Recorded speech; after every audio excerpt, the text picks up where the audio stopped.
And then you also saw like the kind of energy she had where she was like with Lux or like with Apple or somebody, right? Like doing like, you know, shit like that, or just like with any of the beauty queens in general. Because she done been off the chain with Shampoo and everybody else too. Five too, you know what I'm saying? And then you see how she is with Yoko. And the crazy thing is with Yoko, and I've said this before on my YouTube live, Faye is a little bit of all of that with Yoko.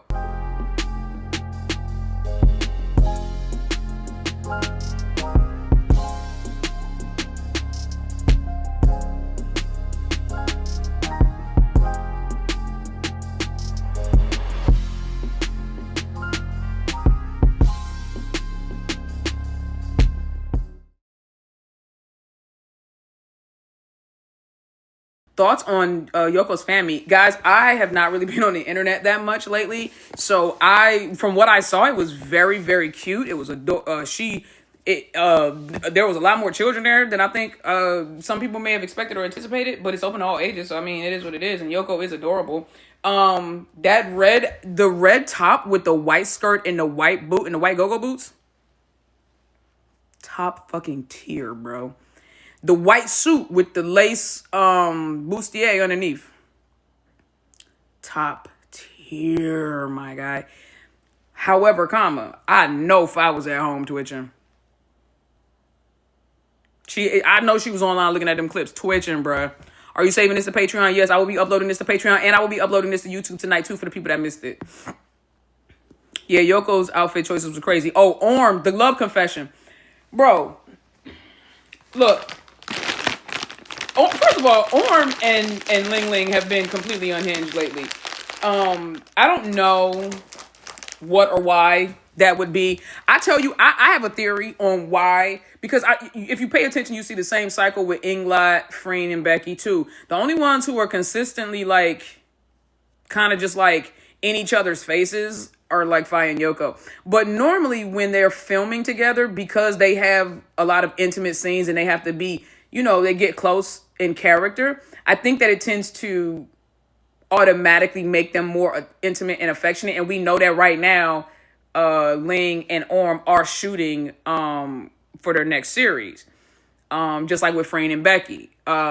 We noticed that when Englot were filming Petrichor, they were extremely affectionate. We seen that, you know, and then whatever.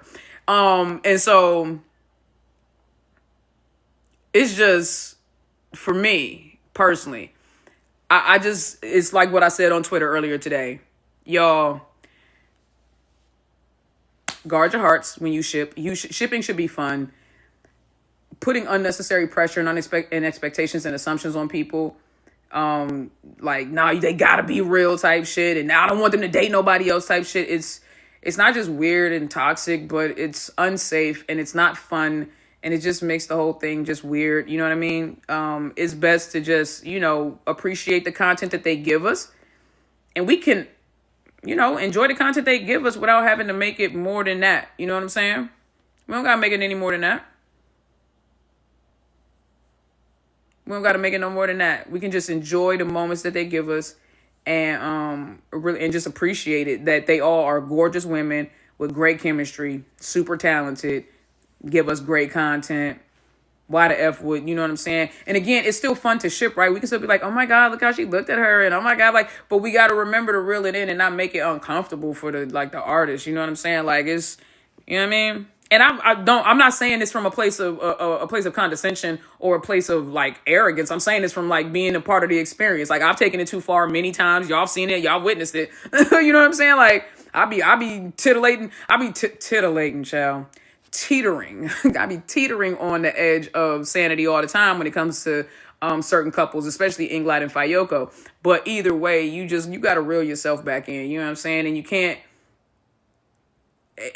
be like mad at the artists when they give you a reality check, and you can't be mad at other people when they choose to not ship as hard as you do and not go as delulu as you could go. Like, look, y'all know I can slide anywhere on the spectrum. I can be extremely cynical and debunk everything that you're trying to say, or I can be extremely delusional and take you down a rabbit hole that you can't find your way out of. Y'all know that. I've done that. But there has to be a responsibility, especially when you know you have an audience, you know you have an influence. You have to have a responsibility too, and go, yeah, this is fun and everything like that. But not everybody's gonna understand that what I'm doing is like just in fun or just in jest. Some people might take it too far. So I know people might get annoyed at the fact that I'm constantly giving disclaimers and being like shit with caution and this, that, and the third. But I didn't do that early on in my GL reaction career, and I got canceled like fucking 7 times because people were taking what I was saying too seriously, or they would think they thought I was speaking like as if I know these people and if I know this, and then I was just making assumptions and being, gossiping and sharing my opinion with everybody else. But because my audience and my platform is bigger, I have more responsibility to be a little bit more cautious with the way that I say certain things. So you guys will notice that lately I've changed the way that I move, and I still get delulu with y'all and everything like that, but I also kind of reel y'all back in. That's also because I'm protecting my brand and my image. Here's some great news. Gaga Outta, which is the biggest LGBT streaming platform in all of Asia, wants to collab with me. They want to give me access to their entire platform of GL series, including their new GL series, which is getting ready to drop February 18th, I think. February 18th. So they are giving me free copyright access to all their, or copyright free access to all of their GLs, and they want me to react to it and upload the content and stuff like that. You know what I'm saying? And I am really, really, really looking forward to this collaboration and really looking forward to enjoying it. And they have like some of our shit on there. Like Love Senior is on there. I saw what's the other one? Love Senior was on there. What's the other one? It was like Unlock Your Love was on there. Apple was on there. So like there's a lot of different series on there that you guys like and watch and everything like that. And this is an opportunity for me to be able to watch those. Remember, the reason why I never reacted to 23.5, well, 23.5 was more because I was over the schoolgirl shit. But with Love Senior, it's because the copyright. It was a copyright joint. You know what I'm saying? So I personally, I want y'all to understand that enjoy the moments, enjoy the chemistry. Don't take anything too far. Ignore the trolls, you know what I'm saying? And don't go back and forth with them and try to debunk and try to prove shit, because I'm going to tell you like this. The trolls are better at it than you guys are, okay? They just are. I don't know how or why they dedicate so much time and effort into it, but they're better at it than you. They can prove that your person is with somebody else better than you can prove that your person is with their work partner, their coworker. So it's not even, just don't get into the back and forth with these people, bro. Like I've told y'all that a million times before. Just enjoy the content and enjoy the chemistry and enjoy the moments we do get. And we can analyze the hell out of the moments we do get, but let's not try to go overboard and look for shit that ain't there. You know what I'm saying? Mention stuff that's not there. You know what I'm saying? I'm trying to be more careful about that too. If I observe something and I make a like real quick observation, then I realize I was wrong, I'm like, nah, let me back up. Let me backtrack on that. Let me back that up again. You know what I'm saying? I'm just trying to be a lot healthier this year with my content and with my platform. And then also just like, with my shipping and everything like that. It's the best thing for your mental health. I keep trying to tell people, don't stop living so vicariously through other people, man. Like you don't want to do that, bro. You don't want to do that. That's weird and dangerous. You know what I'm saying? Like, protect yourself by living in reality, man. It's really scary. Did you see Englot in Vietnam? Fought is down so bad. It's like I didn't just say shit. I said, yeah, I did. I saw. Again, like I said, Englot's chemistry is unmatched. Their chemistry is always going to chemistry. But y'all, it's scary how y'all hinge y'all happiness on other people, and I think that's a cultural thing too. Because I'm not here to, I can't tell other people how to ship, because I know like in Asian countries it seems like it's a lot more, it gets a lot deeper, for them than it does over here. I mean, we have our fanatics too, but it's not so many of them in like one fandom or one grouping or type of fandom. Whereas in like, it's just, I never seen anything like this, the level of obsession, to the point where like they will really like spaz out. I'm sorry, I guess we're not supposed to use that word. I'm sorry, that they will crash out behind somebody else's choices and choices to who they want to be with and stuff. It's just weird, bro. It's just weird. You can't, like, unless you're actually dating them and they're cheating on you, like, you shouldn't be that invested in who else they messing with if it's not your favorite, if it's not their GL partner. You know what I'm saying? Like, that's all. I love seeing the gay, but I couldn't care less about what they do in their private time. And that's it. And that's it. Have you been able to catch Us? I love Us. I have been watching it. I've seen the first episode. The second episode is out. I haven't watched that one yet today, but I'm going to watch that as soon as I get some time. I promise you, I'm definitely going to watch that one. I love how the scene. Oh, y'all, and if you don't know, for those who don't know, bitch, I booked my trip to Bangkok. And don't ask me when I'm going because I'm not finna tell nobody nothing until I'm already there, okay? Because we ain't finna have Nikki getting set up. Y'all ain't finna Liam Neeson take my ass. Anyway.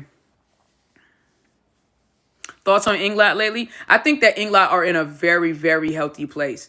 I think that Englot, when they said that they figured it out, they figured it out. And I think that we should stop trying to figure out what they figured out because I think that, you know, we don't understand Englot. We don't understand. Damn, I look good in this light. We don't understand Englot. We don't understand. And even they say that all the time, that only they know what they got. Only they know what's between them. And I understand it. And it finally clicked. And it's like you, Englot, you just you cannot figure Englot out. You cannot figure Englot out. I'm just happy that they seem to be in a good space. I'm happy that they seem to be communicating and doing what they need to do for them to make their situation work. Beyond that, I don't got no thoughts on it. Thoughts on Free and Becky? They are fucking successful as shit. That's my thoughts on Free and Becky. Every time I turn around, Becky is in a room with another group of motherfucking A-list celebrities. And every time I turn around, Freen is in another room being selected to be the brand ambassador for another high-end fucking brand. So they're hella successful. Hella successful. That's what I think. Hella successful. I think that my thoughts on Free and Becky is they are hella successful. Beyond that, I ain't got nothing else for you, baby. Hella successful. They in the right rooms with the right people. I'ma say it just like that. Freen and Becky in the right rooms with the right people because they stardom is blowing and blinking and all the right. You know what I'm saying? Is attracting all the right attention.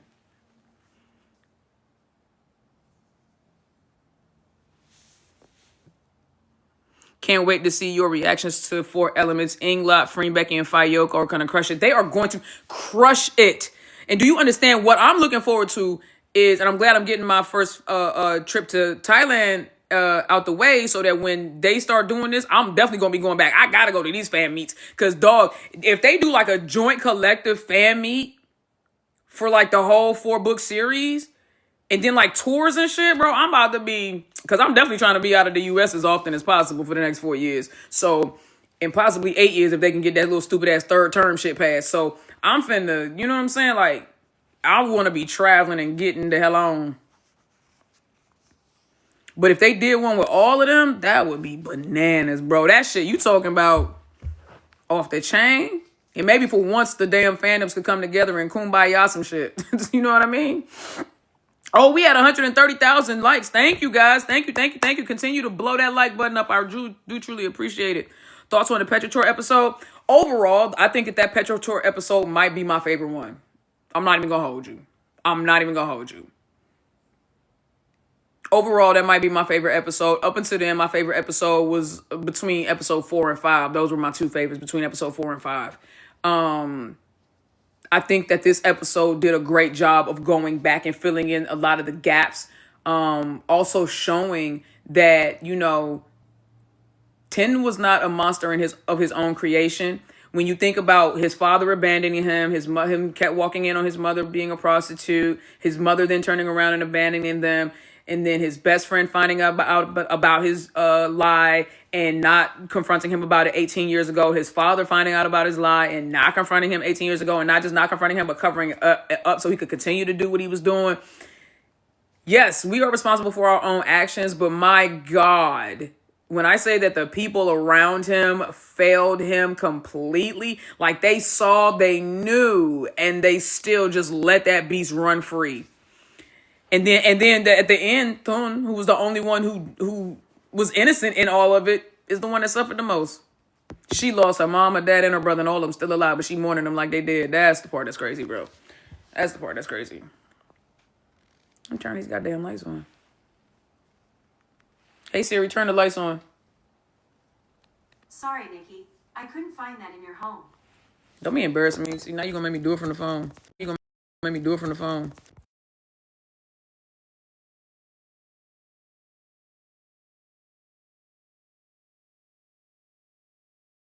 She like a toddler. You know how kids be embarrassing you? Kids are little assholes. Thoughts on Mina? What you mean? Like just in general? Like I think she's gorgeous and she's super talented as a dancer. She's hilarious without even trying, bro. Like Mina is super. When I say Mina is super funny, like Mina don't be. There's sometimes I just be scrolling on TikTok and I'll catch a Mean Babe clip or something like that, or just a mean clip, like a Mina Charlotte clip or something like that. And it just really be Mina's expressions. I have never in my life seen somebody that no matter what is going on, at every occasion, Mina always looks like, why the fuck am I here? Every occasion. Every occasion. Every occasion. Mina be looking like every time. It could be like, oh my God, Mina, you just won $1 million. She was, where the fuck is that? Like, I don't think that, oh my God, it's a boy. Awesome. She's just so like she is Buzz Killington, dog. She is Buzz Killington. Like that's her. She be over everybody, dog. She just be like so, bro, like just blown by everything and everyone.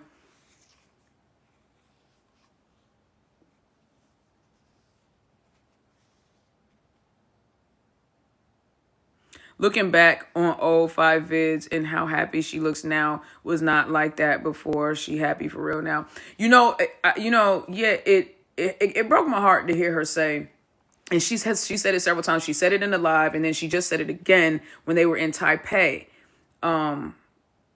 She said, I don't want to get emotional, but up until now, I felt like a loser.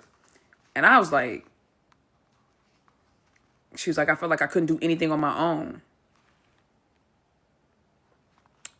Clock that codependent T. That sucks. It sucks to feel like you can't do anything or to be made to feel like you can't do anything on your own. You can't be successful without others' input or others' money or others' efforts or advice or whatever the case may be. And I love the way that Yoko immediately was like, but you did do it by yourself. You're literally doing it. I'm watching you do it. I know you did it by yourself because I sat and I watched you this time do it all by yourself. And Yoko was like, and she did do it all by herself. See, I understand, that air sign shit, the fear of failure was really it's never a fear of failure. It's a fear of success. It's a fear of becoming successful and then being able to maintain that success. And then it doesn't help when you're made to believe that you can't be successful without someone else's efforts and help. That sucks. When you feel like you can't rely on your own merit, your own value, your own, intellect and your own achievements because you're not good enough. So I want to say once again, I've said it a million times, but I'm going to say it once again. I am very proud of Faye for taking the chance and stepping out and away from safety and security and taking a risk and a chance on herself to see where her greatness truly lies. Let me tell you something. When I tell you I can relate, in 2020, I walked away from Apple. I wasn't making it. As a matter of fact, I wasn't even making money yet on YouTube. I walked away from Apple, well-established, high-tech position, making great money, living in Bethesda, Maryland. If you know, you know. If you know the tax bracket that lives out there, you just know. I was happy, but I wasn't. Let me take that. I was complacently happy. Let me say it like that. I was complacently happy because I could afford my lifestyle. I could go out whenever I wanted to. I could buy my drinks. I could buy my weed. I could buy my clothes. And I was cool being complacent. Had a cool little studio apartment. It was nicely furnished. Everything like that. Didn't have a vehicle. Didn't need one. Literally lived across the street from the metro station. Literally, like all of the amenities, everything was like right there. had the, you know what I'm saying? And yet I was like, there's still something missing. There's still something that I need to do. I need to take a chance. I need to do something. Like, this is comfortable and it's easy and I'm doing great. And I know I'm gonna get a raise every year and that's gonna be consistent. But I was like, but I don't feel like I'm being challenged. I don't feel like this is where my greatness lies. And so I started just playing around with, in April of 2020, when the pandemic started to kick off, I just started playing around with beats. And then when they said when they were like, in March, when it started to kick off, and I came and visited my mom, and then I was like, I'll just stay out here with my mom since they shutting everything down. April, I started making beats on my computer and decided I was going to upload them on YouTube. I said, okay, and started doing that. And then I said, well, since I'm doing that, I said, maybe I can attract other people to my instrumentals and my beats if I do music video reviews. So I started doing that. All this time, I'm still working at Apple from home. From home. All this time, I'm still working at Apple from home. All the way through the summer of 2020. And then June of 2020, they hit me up and they say, hey, man, we need to do a review. We noticed you ain't took a call in like 3 months. I said, yeah, I quit. I was one of them. I didn't do shit for like the last 3 months I was working there. And then I was like, yeah, I'm going to quit anyway. And that's what I did. I just quit. And when I quit, I said, I got to make this YouTube thing work full time. That was 4 years ago. I went from living in my own apartment to living in my mama's house. And then I built this one. And I bought my dream truck. And I'm taking my dream trip. And I got the dream bank account. And I did it in 4 years' time. I turned my shit around, taking a risk, walking away at a time where everybody in my life was like, you well established, you shouldn't do this. This is stupid. That's a risk you shouldn't be taking. Girl, you can't do this. You know what I'm saying? You ain't 21 years old. You shouldn't be that. I know what I want to do. I want to be a full-time content creator and a full-time published author, and a self-published author. That's what I wanted to do. You see what I'm saying? And I took that chance, and I'm looking at Faye, and I'm watching her do the same thing. Doesn't matter how well established you are. Doesn't matter how old you are. Doesn't matter how long you've been walking down one path and who you've been walking down that path with for however long. When you feel that shit is not right for you anymore, and that's what she said in her live. She said, don't be sad for me. She said, I'm not sad. She said, I'm not sad because I let go of something that didn't match with me. It didn't match her greatness. If you're not twinning my success, you're not twinning my greatness, or if you're not happy for my success and my greatness, I can't do nothing with you, boo.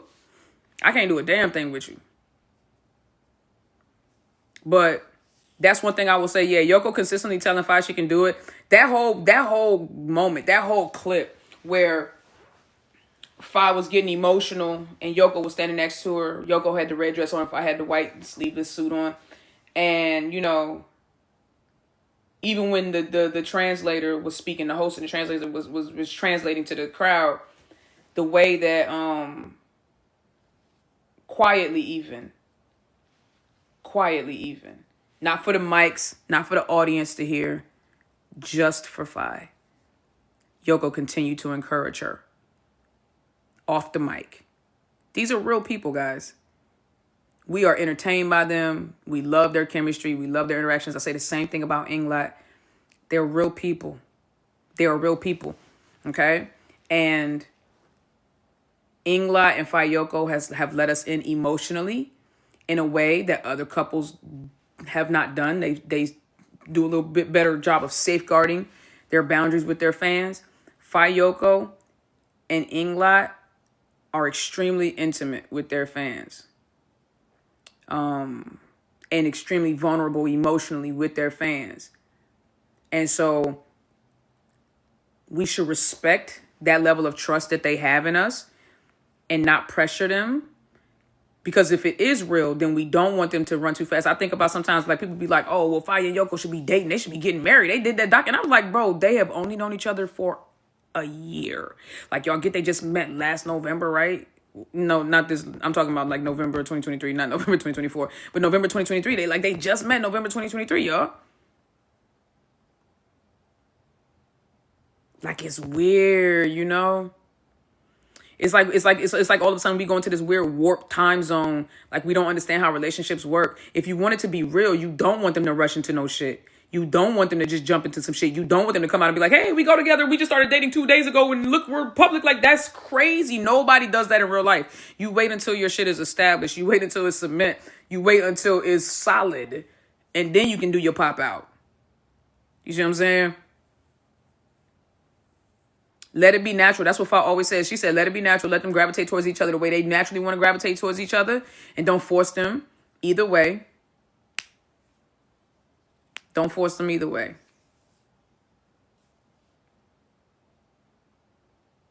And none of these people would do that with someone after a year. That's what I'm saying, bro. But that's another thing that I be making me wonder, like, how old are the people in the fandom? Because some of y'all, or if not how old, then how inexperienced. Because a lot of y'all act like y'all never been in a relationship with an adult before. Like, you've never been in an adult relationship. Like, I can tell by the way some of y'all act. Like, you know, when you were in high school and you was in a relationship, you could be in that person's face all the time. You could be around them all the time. Y'all, your friends hung out together. You did all this shit and everything overlapped. And it was just like, oh, this, and you were always in each other's faces, phones, and fucks, you know, like whatever, like spaces. In an adult relationship, you cannot do that and then have a successful relationship. You need space. You need time apart. You need an individual existence, and you need to prioritize your own mental health in order for y'all to coexist the correct way in a relationship.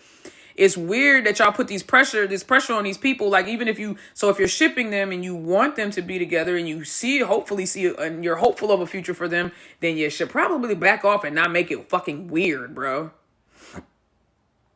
You know what I mean? Like, let's just see, like, let them give us the moments they give us, and then, like, okay. But, you know what I'm saying? Some stuff is just a little, I don't know, it's just a little too much for me. Even for me. And if I'm saying that, y'all know my Delulu ass. Come on. Most of these peeps are even 30 plus. Nah, that's the part that's scary, because I ain't gonna hold you. I have seen some folks with some gray hair, and don't get it twisted. I'm not judging nobody with gray hair. I got a couple of gray hairs right there myself. I ain't judging that shit. I'm just saying, like, I just seen people with gray hairs. I will never get over the fact when that 72-year-old woman called me on my home phone, telling me she got my number off of Google, called me, and then and left a message that said, I know this may seem like it's a little bit, but I just, I was trying to do my own research, and I said, what's going on with Ingfa and Peachy? Bitch, first of all, if you're going to call my phone and ask me about anybody, let it be Ingfa and Charlotte. Don't call me and ask me about that bird brain. I don't know. 72 years old, bro. I'm not, everybody that was here, they witnessed it. They know. And she was actually a really prominent person on my YouTube lives, and she never came back after that. At least I don't think, unless she changed her name. But I was like, nah, I said, that's wild. Where your grandkids at, bro? Where your grandkids at? Ain't you supposed to be like teaching the young with your wisdom and shit right now? Like, why is you... I'm not saying, don't get it twisted. I'm not saying that in my 50s, 60s, 70s, 80s, 90s, I'm not going to still probably be like, what the fuck Englot got going on? I probably ain't going to be probably like, what the fuck? Because I'm going to just be remembering some shit. I'm going to be like, damn, remember back when Englot, you know what I'm saying? Like, nostalgic. But I'll be damned if I be on the phone calling one of you young motherfuckers talking about them. You remember when I reacted? Because I was big back then, about 40 years ago. Yeah, about 40 years ago, I was one of them ones. What y'all kids say now? You don't say that no more? Okay, well, I did that. I just want to ask you, because I've been out of touch for the past decade. What's the last thing you heard about from Ingfa and Charlotte? Bitch, call the people. Get me a 72-hour psycho. Put me in somebody's nursing home, dog. I am clearly, that is a call for help. That's a call for help. I be doggone. At 72 years old, I want to be traveling around the world, not doing a damn thing but being old and being happy and wealthy. Like, what?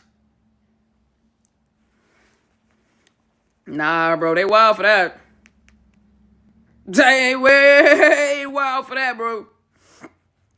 By that time, hopefully they ought to get right. Hey, Monty, thank you. Oh, the dragon is my favorite. Oh, that was hard, bro. The dragon is my favorite. That was hard. Fa was able to keep her old friends before fame speaks to the quality of friends.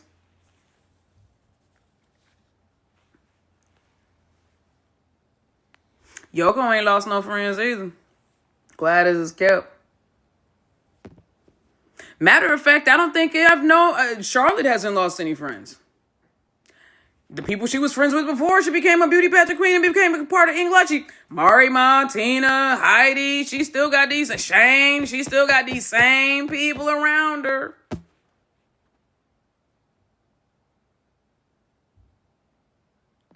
I have never seen anything like that in my life. We've never seen anything like that. We just haven't. It's a shame, ain't it? Fayeyoko seemed to be the type. You say, what's that? So Fayeyoko seemed to be the type to be in an official relationship for 5 years and finally say they're together. Fayeyoko seemed like the type to be in a relationship and never say anything. Because why would they need to?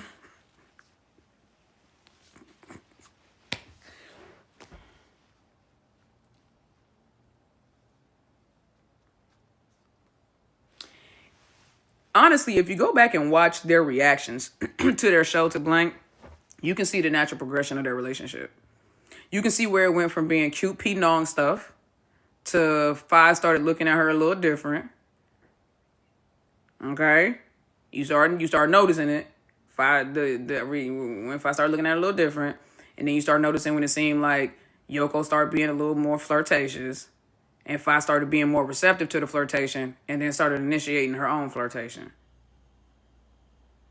Because in the beginning, if you pay attention, Yoko used to flirt first. And something else I noticed going back and watching these reaction videos, there was a lot of times where I thought that Fi did something, but now I've gone back and I noticed Yoko was actually grabbing her hand and putting her hand there and doing stuff like that. And I did, like yesterday I was watching, which one was it? Season 2 episode. I think it was the last episode that they did the reaction to. No, was it that one, or was it? What's the one where? It's the one where Fi put her. I think it was the last one where Fi did something and she was holding Yoko like this, and then she moved her hand up and she grabbed Yoko's face, and it looked like Fi was just doing that, and she was just doing that to push Yoko's head on her so that Yoko could lean on her. But when you actually look, Fi's hand was like down here like this, and Yoko pushed it up the first time, and it's like Fi didn't notice it, and then Yoko pushed it up again, and then that's when Fi grabbed her face and pushed it over, and then that's when Yoko leaned over. And I was like, there's a lot of instances where it seems like Yoko Fi is initiating the contact, but it wasn't like that. And then when you go back and you watch some of the earlier videos, you can even see that it looked like Fi was getting a little frustrated and irritated with Yoko for being too affectionate. It was only a few instances. It was like maybe 2 or 3. But it was just like, okay. And you started to see it went from being like, oh, I'm annoyed by this affection to, oh, I can't get enough of this affection type shit. I'm telling you, go back and watch their go watch their lives and their little, and you gotta watch that shit in chronological order so you can really see. If you watch like their Taobao lives, or if you watch like their reaction videos from the very first season all the way to the very end, watch all 12 of them joints, I'm telling you, you will see. And it was like, at first it seems like it was kind of gradual because it was just like kind of cute, cutesy stuff that they were doing with each other and stuff like that. And they still were having like their little longing looks, but it was nothing like crazy. And then after episode 3, which was the one where Ice and Marissa came, that shit went off a cliff. From episode 4 from season 1, Fi and Yoko went off a cliff with their affection in those reactions. And then every single last one, it got progressively crazier until we got to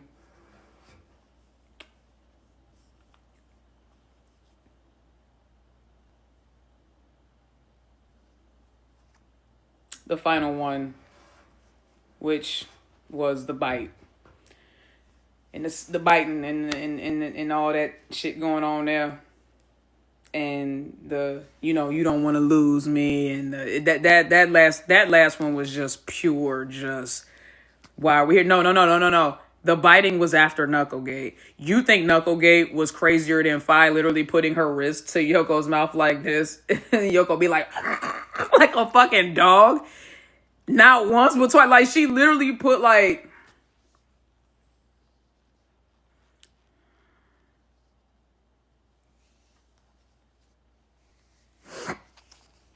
Nikki, are you going to do a live reaction for Fi's birthday party next month? I want to.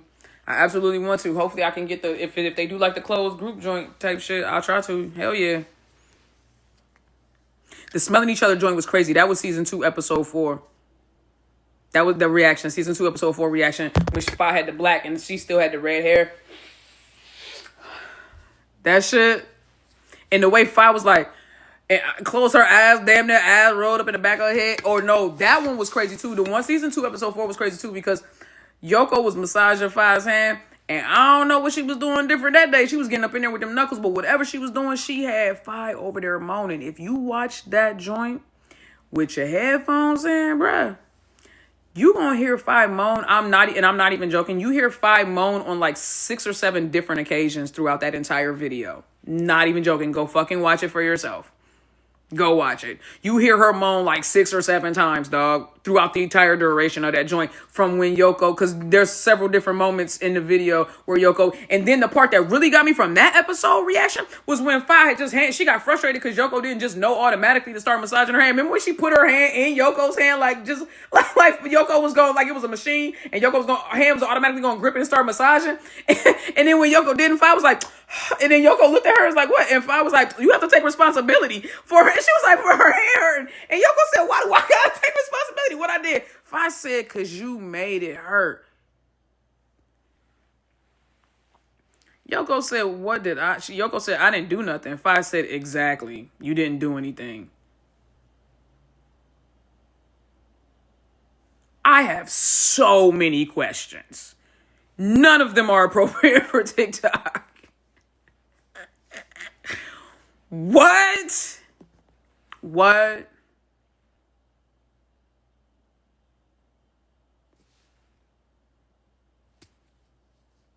What do that mean? No, I want to get a chinchilla, but P5 won't let me. She said it twice. She said it in the and then in season 2, episode 5 live. That's when the chinchilla thing came up. She said that's when she had the screensaver. That was a chinchilla. And she was looking at it. She was like, oh no. She was like, P5, can we get one? P5, can we raise this? Can we raise? First of all, why is you using we? Are you speaking French? The fuck? I thought you was Thai. She said we. She said, can we raise this chinchilla? And Fi said, she said no. She was like, it's too much. She was like, basically it's too much work. And she said, no, but look, can we sniff it first? And then Fi said, yeah, go ahead, sniff his ass. And so Yoko did like that. She sniffed the phone. And then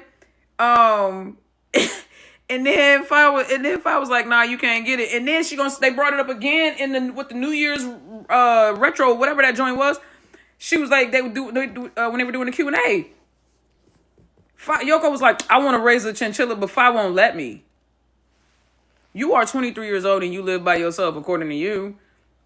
What you mean Fi won't let you? And then Fi tells her raising Sunny is enough? What the fuck what are y'all talking about? Why is she raising Sunny?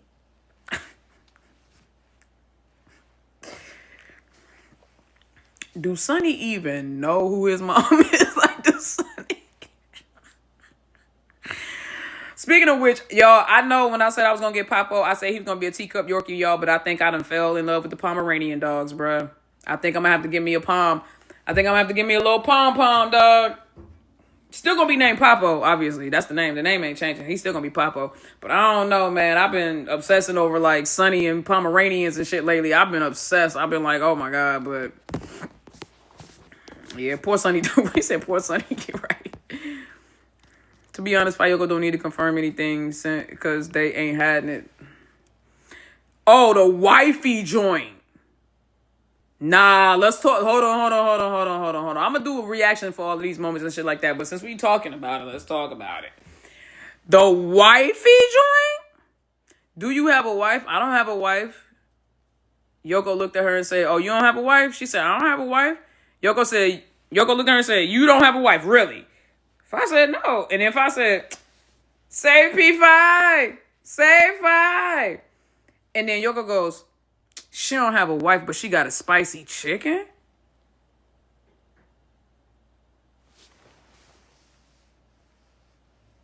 Fi get mad. Yo, that Fi must have dead ass got mad about her posting them. Like, that shit must have dead ass caused like a real situation. I thought you said you wasn't gonna post them. Y'all remember when Fi said that? She got cause it's Fi commented on IG. She commented on Twitter. Shit, I don't know. Did she comment on Weibo too? And Facebook. I don't know. You see what I'm saying? I don't know. What's up, OG? I don't know. So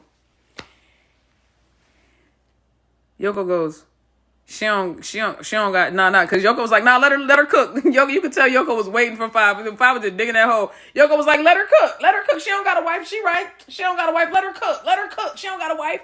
She was like, she don't got a wife, cause she got a spicy chicken. And then at the end, they both walking off arm in arm. Five gonna tell me something. I do have a wife.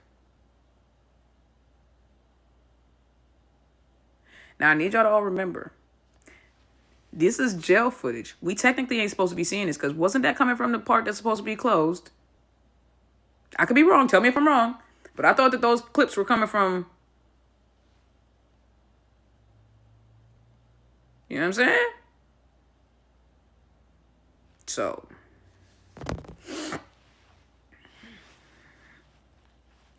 make it make sense, boo-boo.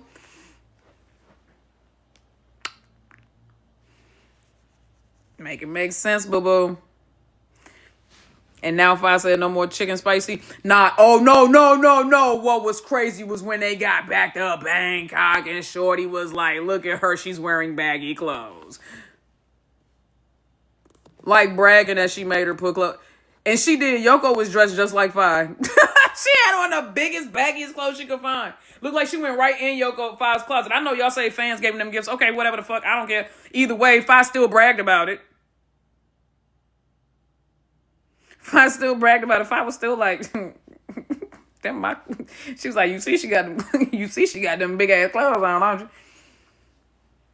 I see you, Five. Five said chicken burrito now, right? Chicken cold, chicken burrito, all that, but you ain't gonna be no chicken spicy. Start that spicy shit out. And then, no. Hold on, what was the part? She said, Yoko was like, I'm a grown up. And everybody was like, nah, you're not a grown up. Yoko was like, I am a grown up. And then Five was like, thank you, OG. This is my favorite one. I love it. Thank you, OG. I love the dragon. That shit is crazy. But, yeah, bruh. Five was like, nah, you good, bruh.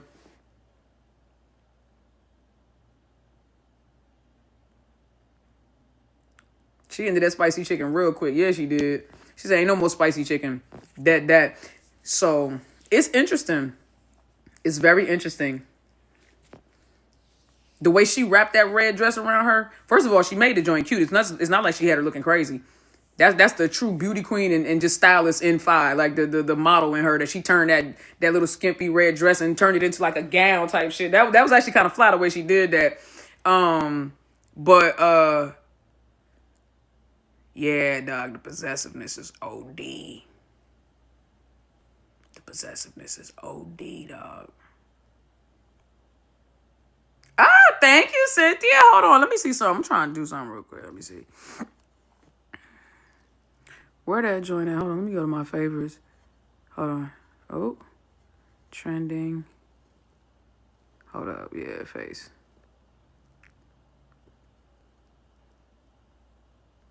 Y'all gotta see me with this joint.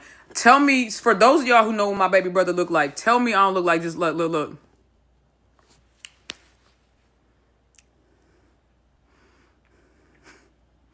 Tell me I don't look like my brother, bro. Man, hey, look, y'all, if I was a dude, I would have been such a fuckboy. Ain't no way, bro. Look at this.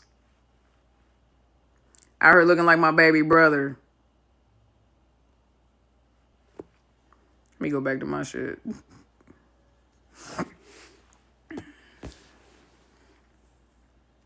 Straight twins, bro. Straight twins. That's my... Not gonna lie, Soki Fire is something else low-key scary. Yeah, you know, we never really seen Fi Sok at Yoko. That the airport on the way to Taipei was the first time. That shit was cold, bro. That's that. But see, you can see Libras are the most loving air sign, but they still an air sign.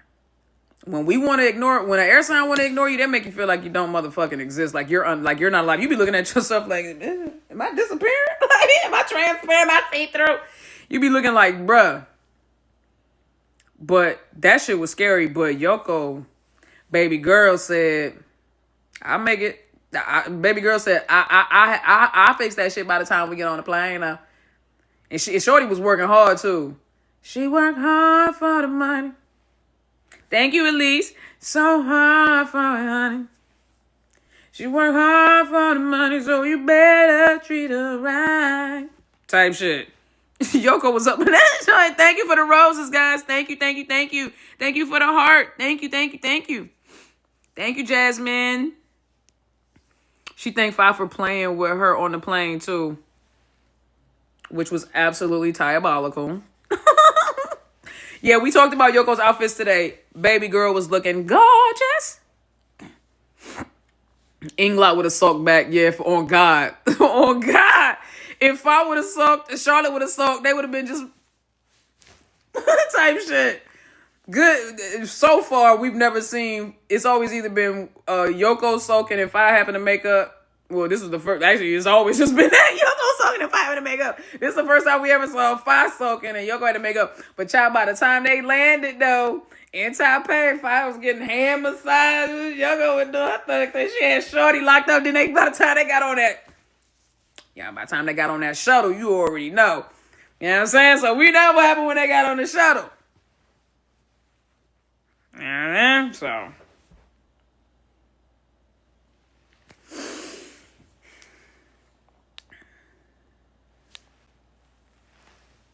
The way Yoko ran to her on the street and they hugged, oh my God. That looks so Anung and Kunung coded. That was so Anung and Kunung coded. Oh my God. It looked just like when she ran to her after she got out the hospital, remember? Oh, they are so fucking cute. I like the clip too. I don't know if we supposed to talk about it, but the clip where she took her hand when they was on the street and they like the way she grabbed her hand, like it was just, you know what I noticed from the longer version of that clip?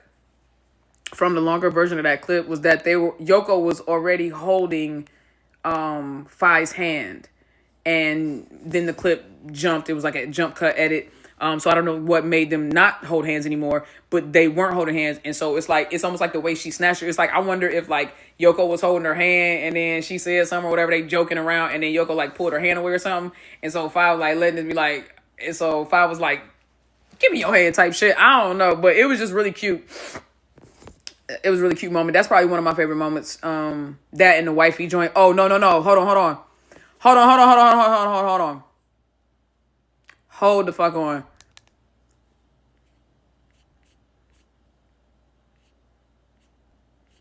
Oh, I don't even know if I can do that on here. Okay, hold up. Where's my iPad? Hold up. Wait a minute. Let me put some pimping in it. Hold on, y'all. It'll be worth the wait, I promise.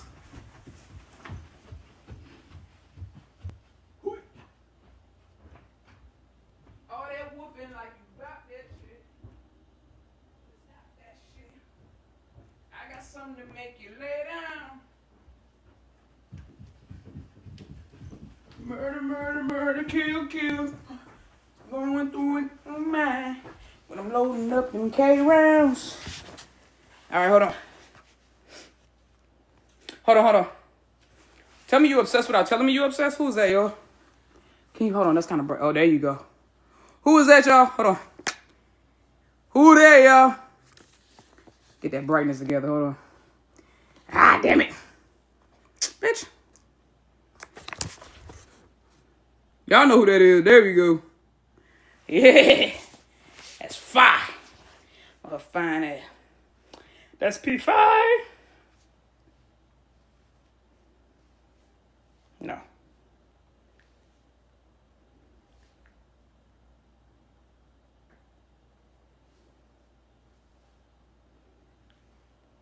Hold up.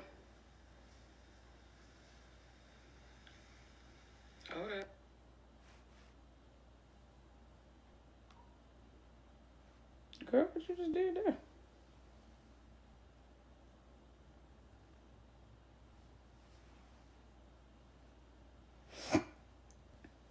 Hold on, y'all. My iPad is moving so slow right now. I don't know why. Probably because I haven't used it for a minute.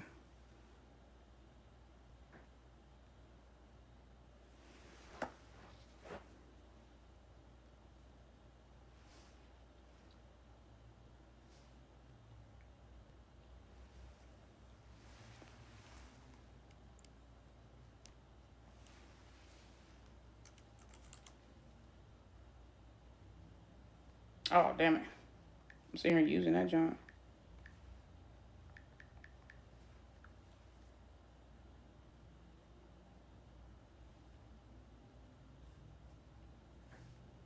Oh my God, my joint is frozen, bro. I don't know why this joint acting like this. There we go.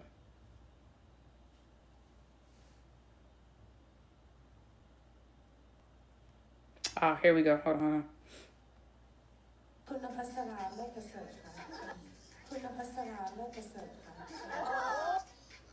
What she say? What she say? You heard she said it? Oh, my bad. I went the wrong way.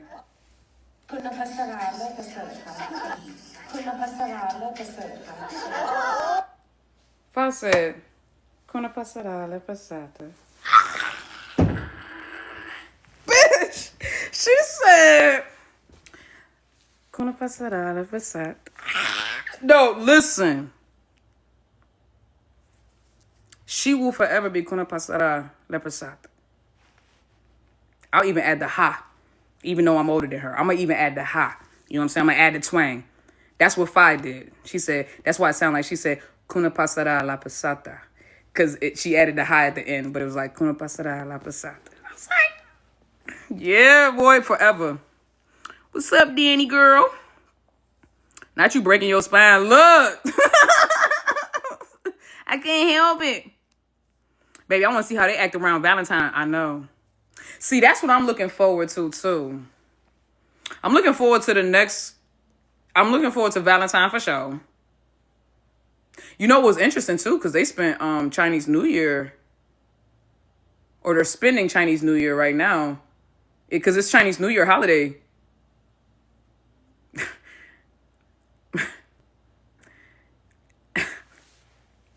So not only did they spend just the normal New Year holiday, but, you know,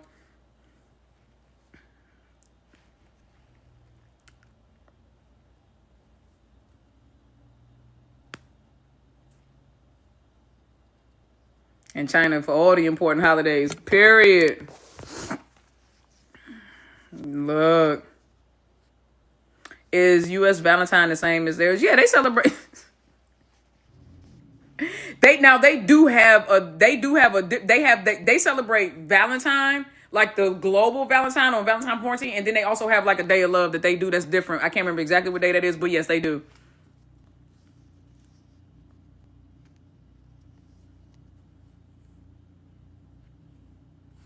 Yoko said she slept late last night. Y'all silly. I ain't finna do this with y'all. I'm not finna do this with y'all. I am not finna do this with y'all. Get out of here. So Yoko said she slept late last night. Get out of here. Get out of here. How long have I known about Faye? Because I don't know her. I wish I knew her. I'm getting closer. I have that sounded mad stalkerish. I'm getting closer type shit. I've known of her since 2022, which was when, or 2020, the end of 2022, which was when I found Ingfa.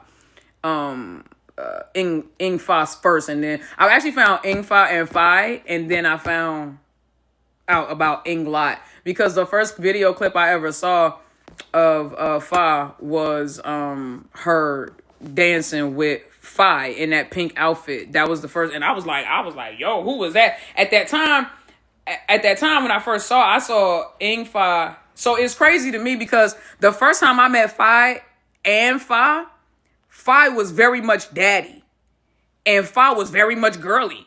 So it was funny to me when I started seeing the daddy and Faye come out, because I always went back to that clip like, but you was, you know what I'm saying? And it just proved Faye's duality, her femininity, and everything like that. But that's when I knew that Faye was the OG. When I realized that Faye is the only woman aside from Charlotte who I've ever seen basically made Faye ride bitch. And if you know what that means, it's not an insult. In motorcycle lingo, riding bitch means you ride in the back. Like, you're not the one on the handlebars. Obviously, normally the guy is normally high, so riding bitch, you know what I'm saying? Whatever. So normally the more dominant person or the stronger person is sitting in the front holding the handlebars type shit. So like that's how when I when I think about when I first met Fi, she was riding bitch, you know what I'm saying, the Fi. And then but then I saw Fi bloom and I was like, God damn, I said that was in her that whole time. That daddy was in her that whole time. So it was very interesting dynamic. But when I met Fi, the Fi that I see today is very, very, very different from the Fi of old. Still extremely affectionate. Fi has always been very affectionate with everyone. So I think that when people try to debunk her affection towards Yoko in the beginning and how different it was, that's the excuse they use. Well, she's affectionate with everyone. And that's not a lie at all. She is very affectionate with everyone. But there are different types of affection that Fi has. You see the type of affection that she has with her younger sisters, aka her nieces. I'm sorry, her cousins. And then you also saw like the kind of energy she had with she was like with Lux or like with Apple or somebody, right? Like doing like, you know, shit like that, or just like with any of the beauty queens in general. Because she done been off the chain with Shampoo and everybody else too. Five too, you know what I'm saying? And then you see how she is with Yoko. And the crazy thing is with Yoko, and I've said this before on my YouTube live, Fi is a little bit of all of that with Yoko. It goes back again, not to try to not to dip into the parallel video again, but it goes back to when Anung ran up into that bar to go get Nung out, and that boy was like, who was you? Her sister, or her mom's friend, and she was like, I'm her everything. And remember, we talked about that in the tribunal. Y'all gonna have to go watch my tribunal. I ain't gonna give y'all the goods, but y'all, when I did a breakdown of season 2. And all of our favorite scenes in season 2. And that was one of my favorite scenes, obviously. And I talked about that moment when she said, I'm her everything, and what that really truly meant. And it's like that translates in real life. That's why they are Pete and Nong. She is Yoko. Fi is a mentor and a role model to Yoko. See, the thing about it is, and I think some of y'all don't understand this, when you have an age gap relationship the way they do, even though it's only 6 years, when you have an age gap relationship the way that they do, it's like, it does make room for your partner to be a mentor. Because remember, I told you that to a certain extent, we all, no matter how close in age or how far apart in age we are with our significant other, at some point you find yourselves parenting each other. Because that's just relationships. that's just relationships. And so I think that when, like I said, when Kunung said, I'm her everything, I also see that in like the Fayeyoko dynamic, where it's like, I can see Fi being her mentor, her big sister, her work partner, you know what I'm saying? Like I can see her. You can just see all of these different roles. They can even be mischievous friends together. They can be peers. You see that, and because I even love that. I love that they can meet each other. You know, like sometimes you see Yoko mature herself up to come and meet Fi where she's at, and then you see sometimes Fi will like kind of like play not play herself down, but she'll just be more playful, more youthful, you know, like running around the airport and poking people, and then them doing those things together like that. I told you in the beginning, the little girl inside of Fi feels safe with Yoko. That's why when we see her, everybody's like, why is she like this with Yoko? She seems kind of like almost childlike. Well, that's because the little girl in her is safe. We should all be so lucky. That's the whole point. The point of really falling in love with somebody, when somebody's really truly your safe zone, your safe person, you can be as weird and as childish and as vulnerable as you want to be with them without fear of it being used against you. That's the whole point. That's why Fi, and sometimes Fi forgets that it's not just them. And she gets carried away. We've seen it in their interactions that you can tell that Fi be forgetting. Like sometimes when they like, especially when they be sitting there doing the reactions, and you can see Fi would just reach over and unconsciously start stroking her chin, and then remember where they were at, and then be like, oh my bad. She's literally done it at the fan meet. That's how I can tell that must be something she really does when they sit and. Never mind. It seemed like that's something that Fi does unconsciously whenever Yoko was around her. It's like she just reaches over and starts. I told you it's like a STEM thing. You know, anybody that knows what I'm talking about, you know what I'm talking about. Or anybody that does like has a security blanket and you have to rub it between your fingers and stuff like that. Like y'all know what I'm talking about. That's what Fi does. It's like a STEM thing. Like it makes her feel good when she does that. It's like Yoko done became that woman's security blanket, dog. Like they are both down horrendously bad. Everybody down bad at this point. At this point, it just seemed like everybody down bad.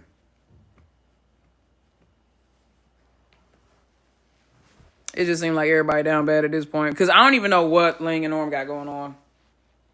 They getting on my nerves. Because I mean that. And I'm deliberately being, and you can take this however you want to take this. I am deliberately being cynical when it comes to Ling Orm. I am deliberately being cynical. Because I'm like, no, dog, I'm not fucking finna go there with y'all. I'm not. I already know what to look out for. I know the signs. I know what you do. I know how you play into the delusion. I'm supposed to be, but it's not your fault because it's not Ling Orm's fault. I'm supposed to be responsible for my expectations and my assumptions. But I'm not even gonna hold you. I had to go back and forth with one of my people on Twitter today. They were like, Nikki, it's hard with Ling Orm because Orm just be like, and I was like, look, you got to just prioritize yourself first and then just be mature. Just choose to be mature. And that's why I do the same thing. I be intentionally being cynical with them. But I'm going to say it like this.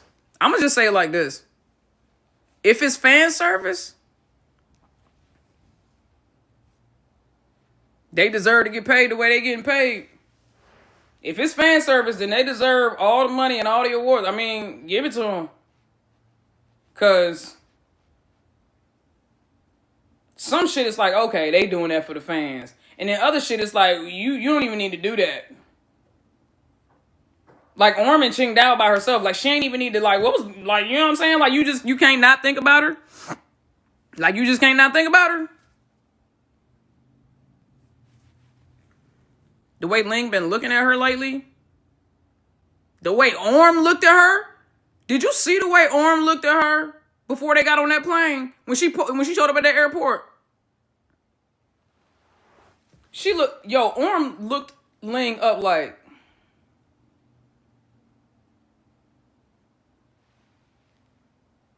It was the head tilt so she could get a better view for me. You standing right in front of her. You can tell when somebody's regard. You can tell when somebody's not just looking at someone, but they're like observing them in thought too. The way that this is all body language analysis. The way that Orm looked her up and down, that was all a visceral reaction, more or less just like a physical attraction kind of thing, right? But when she cocked her head to the side, I cannot presume to read this woman's thoughts or mind at all. However, there's body language that can let you know what somebody has going on brain activity wise. When she cocked her head to the side and then she looked at her and her eyes focused and her pupils slightly dilated, she was in thought. I don't know what she thought of or what she was thinking of when she looked at her and she kind of tilted her head to the side after she had already looked her up and down. But I would give half of what's in my bank account because I ain't giving her. I would give half of what's in all my collective bank accounts right now. I would give half of that to know what she said or what was going on in her head. I really would. I really, really would. I really, really would. I really would. Because I need to know, bruh. What was running through your brain when you said...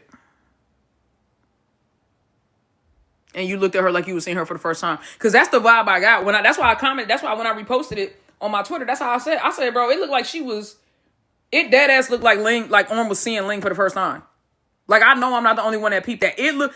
Orm... Let me show y'all the clip I'm talking about, bro. So y'all can... Because I'm pretty certain I posted that joint on my Twitter.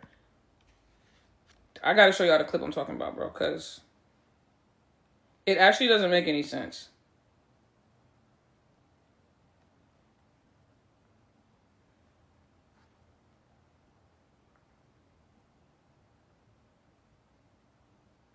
Hold up.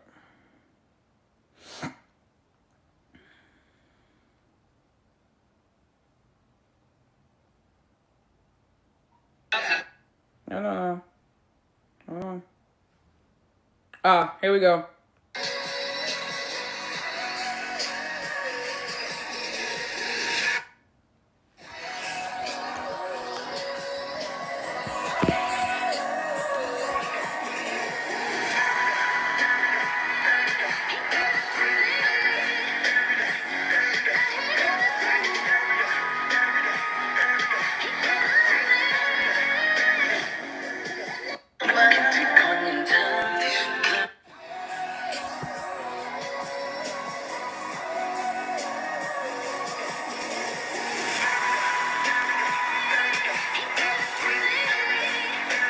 Now from this angle, now from right there, I'm not gonna hold you.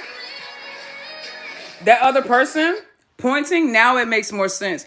It looks like they were pointing at something on Ling Ling's face, and Orm was looking at it like, see, now from the first angle I saw, that the first time I saw it, I didn't pay attention to that, to the hand. I didn't pay attention to the hand, but now I see the hand. It looked like she was looking. But the whole look up and down shit was still the whole look up and down shit. But now that I look at it, when she cocked her head to the side, she was looking at her, because she kind of nodded, like it's like they were talking about something on Ling Ling's face. That's what it looked like. Yeah. Fa was lost in that clip. What you talking about? That was Ling and Orm. What you talking about?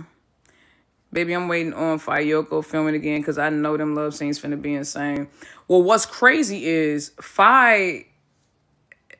let's be honest. Faye and P1 and them shot those scenes at that time thinking that those were as risque as people were willing to get with the love scenes. Now we looking back and Fayeyoko shit, Blank is looking timid after Affair. Definitely after Loyal Pen. Bro, how many love scenes was in Loyal Pen? I literally lost count. I think there were like 13 or 14, and I'm not even joking. There were only 16 episodes, but between kissing, I'm talking about kissing and love scenes. Between kissing and love scenes, there were like 13 fucking scenes, and it was 16 episodes, bro. That's bananas, all right? So between Freeing Becky and between and the Loyal Pen and Look Me and Sonia and Affair and Englot now with Patrick Chore, dog.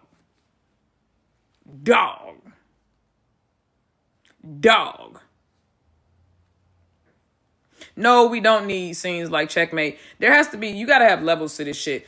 Look, let me tell you something. The Brazilians do very well in that vein. Leave that to them. What the ties give us is good. It's like moderately risque, but you know what I'm saying? It's still, you know what I'm saying? You can sit there and watch it with your mama. You know what I'm saying? Not Affair, though. I wouldn't watch that with my mama. But you know what I'm saying? I would watch, not the birthday scene. You know what I'm saying? To be perfectly honest. Honestly, not none of the blank scenes. Because, yeah. You know what? Honestly, no, I wouldn't watch. Okay, I wouldn't watch none of these with my mama. Okay? I wouldn't. All right? But the fact of the matter is, okay, that Faye is, y'all, Faye is seeing what everybody doing, and we already see that Yoko let her do whatever she wants to. Remember when she took that girl by the back of the head? She said, "You gonna eat this motherfucking, you gonna eat this goddamn dried mango." Like, what was that?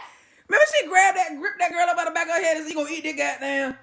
Remember when she was at the airport after Yoko had again told us to shut the fuck up because she was single and to mind our business? Remember after Yoko told us and she had y'all nutting up? Remember after Yoko had y'all nutting up? Remember when Yoko had y'all nutting up and Faye took her to and they was at the airport the next day and Faye was like, "Girl, you talked about drink this goddamn water." I cannot wait to see how Faye man handles her. I can't wait. And I low-key hope that Yoko do a little manhandling herself. But I cannot wait, bro. Do you think Faye and Yoko are really together? Like, really, really? Clearly, you must have just got here and you didn't hear shit about what I said about shipping. Shipping is supposed to be fun. How the fuck would I know if they are together really, really? All of us are guessing. No, I don't know what the fuck. I don't know if they're together. How the fuck would I know? We can just guess. All we're doing is guess. You want me to guess? Sure, yeah. If I'm guessing, sure. What the fuck do I know? God, jeez, we just talked about this, guys. Like, are they really together? I don't know. No, if y'all, I'm gonna start hurting your feelings. I'm gonna start fucking hurting your feelings now. I'm gonna start hurting your feelings. If you don't want me to start the unsolicited truth, don't solicit it. The unsolicited version be already bad enough for y'all. Half y'all can't take that shit. So don't solicit it. The reality check is there. I love them, but I quite literally don't care if they're together or not. That's the part. Watching Englot's love scenes makes me weird because I feel like I'm interrupting something. I'm not gonna hold you. I felt the same way in the last love scene with Freeing Becky from the Loyal Pen. I told y'all that. there was something very casual, familiar. I almost feel like nobody was in the room when they did that. Like, I almost feel like not even the director or the DP or anybody. Like, I feel like they just hit play on the camera and then just walked out the room. Because not only was that, like, that, in my opinion, was the more, to me, it was the most intimate love scene, but it was also just like the one where it felt like, what?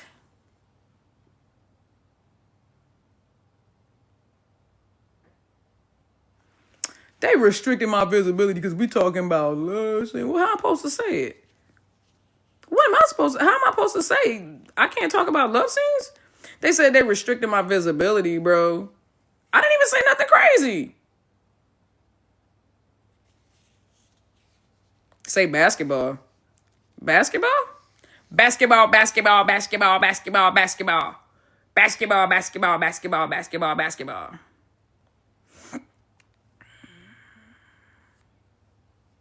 See, right now we gotta go live on YouTube. Yeah, they be acting silly, bruh. Basketball. We just talking about basketball, y'all. We talking about hooping. You don't gotta make it weird. We just talking about basketball. We talking basketball. I got a song for everything, bro. That's how you know I'm a true music head. Like, there's no conversation or sentence or word that you could throw at me and I probably couldn't think of a song. That's crazy. Fayeyoko get us without the new GL. I can't imagine when it's finally out. Bro, oh goodness. I'm telling you, I think that they're going to be on a whole other level. I think the Fayeyoko are just going to be, they're going to, oh God, you know what's going to be, no, hold up though. Let's talk about this. So Freeing Becky, Loyal Pen. So because Idol Factory is going to be producing all 4 of the series, and because it's going to be done under the same director, and it's all this is going to be governed by Idol Factory, I'm thinking and hoping we about to get some real good love scenes, y'all. Because one thing I'll say, you can say whatever you want about Idol Factory, but when you watch all they joints, they don't shy away from the love scenes. They do not shy away. So, basketball. They don't shy away from basketball. Sorry, guys. They don't shy away from basketball. Idol Factory be playing basketball. They be playing one-on-one real hard. You know what I'm saying? They gonna still block my shit. I'm like, girl, we can tell what you're saying. They, like, not for real. They be playing basketball like real hard. They be going at it. Them one-on-one games be off the chain, bro. Them one-on-ones be off the chain. God forbid they mess around and do a 3-on-3. I'm trying to say what that's like. Oh my God. I'm sorry. I went too far. I did. I'm sorry. That was creeping me. I go too far. I do. I know that. I know that about me. I do. I go too far sometimes. I do. I was just asking questions and saying stuff. You know, sometimes I just be saying stuff out loud. My brain. Did I tell you I had ADHD and dyslexia? So I ain't trying to use that as an excuse or nothing. But you know.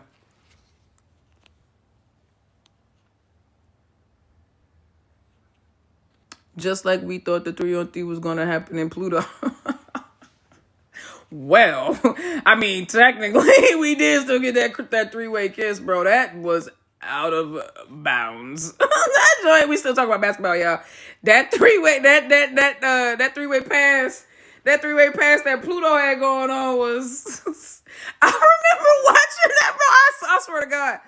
By myself, I remember watching that joint, and I was watching it like 2:00 in the morning. I'm in the bed, and it gets to that scene, and I'm like, oh, okay, so you just gonna kiss her in front of her ex-girlfriend like they used to go together, and then she kissed Shorty, and then Shorty kissed Shorty, and then they start really kissing, and then Shorty that was like looking like. I said, girl, you better get over that. The way I would have been. Bruh. See, I just feel like Ping, Pang, Pum. What's her name? Pang? I feel like she wasn't playing her cards right. She could have had, once I found out that those two wanted to play one-on-one, but then she also wanted to play one-on-one with me. So she was really just trying to play a 2-on-1. I would have went ahead and let that happen. But I'm just different. I would have let that happen.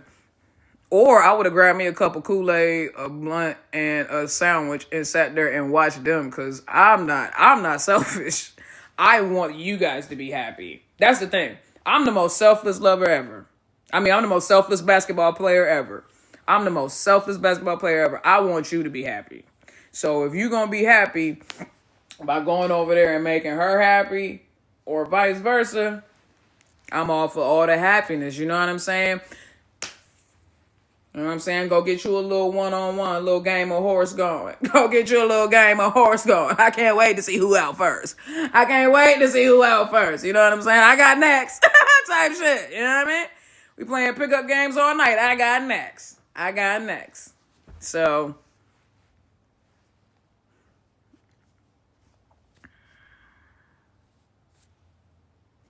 which story do you think fit with which couple from the Element premise?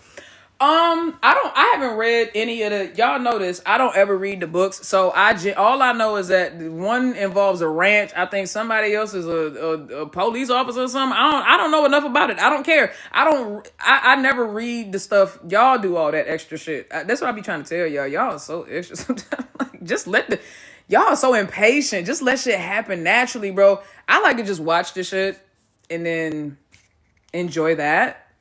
I don't need to read the stories. I don't know. I don't care. I just want to see them all be gay together. I mean, play basketball together.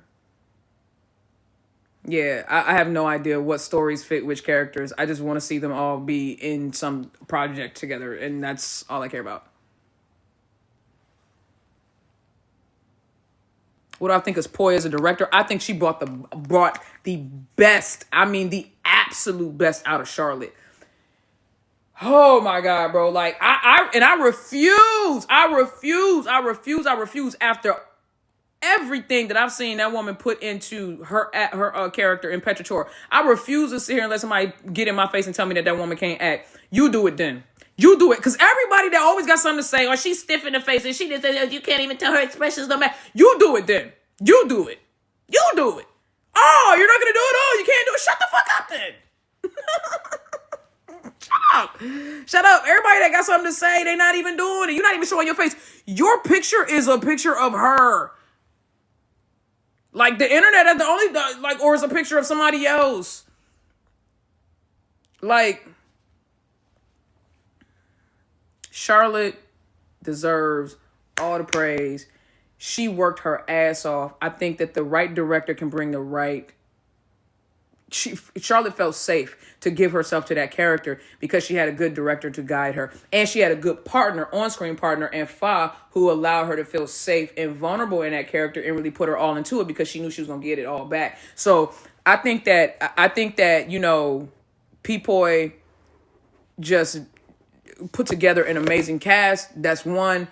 Two, I think she's brought the best out of Charlotte and Fa and Na, and like their whole dynamic. I think that I would love to see her do more stuff with Fa and Charlotte, because I think specifically Charlotte. I think that she's probably the best director, and I can't say this. I'm just speaking from the outside looking in. Charlotte would know better than I, but I feel like she is the best director that Charlotte's ever had. I feel like she is the most understanding and most like invested director that Charlotte's ever had. It seems like she was invested in Charlotte's success. Not just because her name was on the project, but I just think she didn't want to see Charlotte fail. And they were already getting criticism. So they were getting so much criticism in the beginning, for choosing Charlotte. They felt like, you know, not too many people were, they were okay with Fa, even though some people was even mad about Fa getting it too. They just didn't want an Englot or a GL couple to get it. They wanted a real actresses to get it. I was like, Fa is a real actress. And Charlotte is definitely not just learned, but she, in my opinion, she's a real actress now,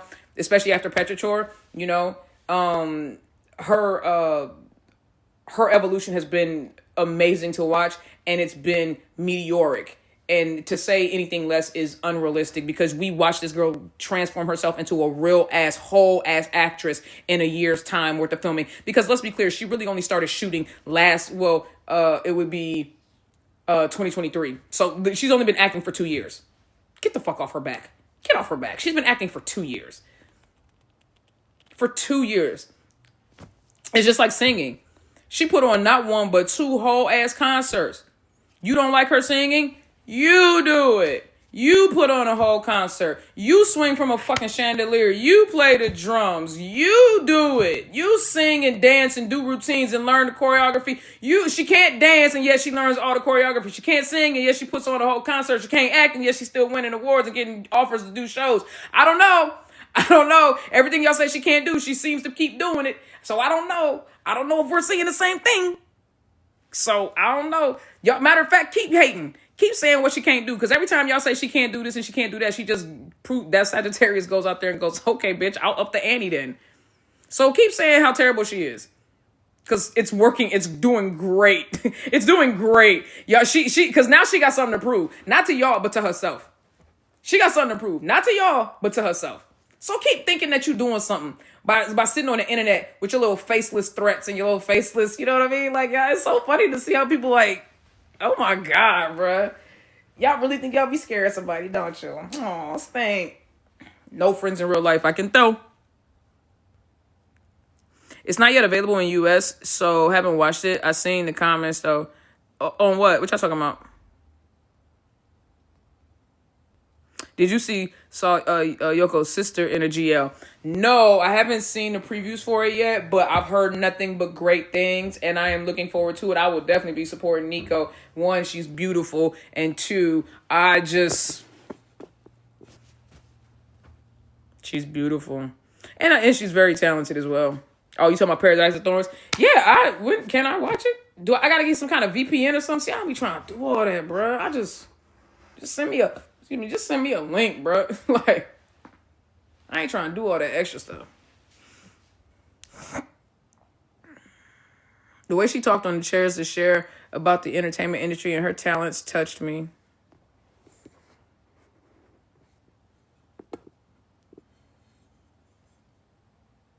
What did you think of the Chinese song that Fayeyoko made that Yoko sang at the Solo Meet today? I haven't seen that clip, love. Like I said, I haven't seen a lot of the clips from anything that's really been going on this past weekend. I'm sorry. I've been catching a little here and there. Nico is funny. Their whole family is funny. I see where Yoko gets it from. Like, literally, like, genuinely, the mom is funny. The Nico is funny. Excuse me. I guarantee you the dad is funny, too.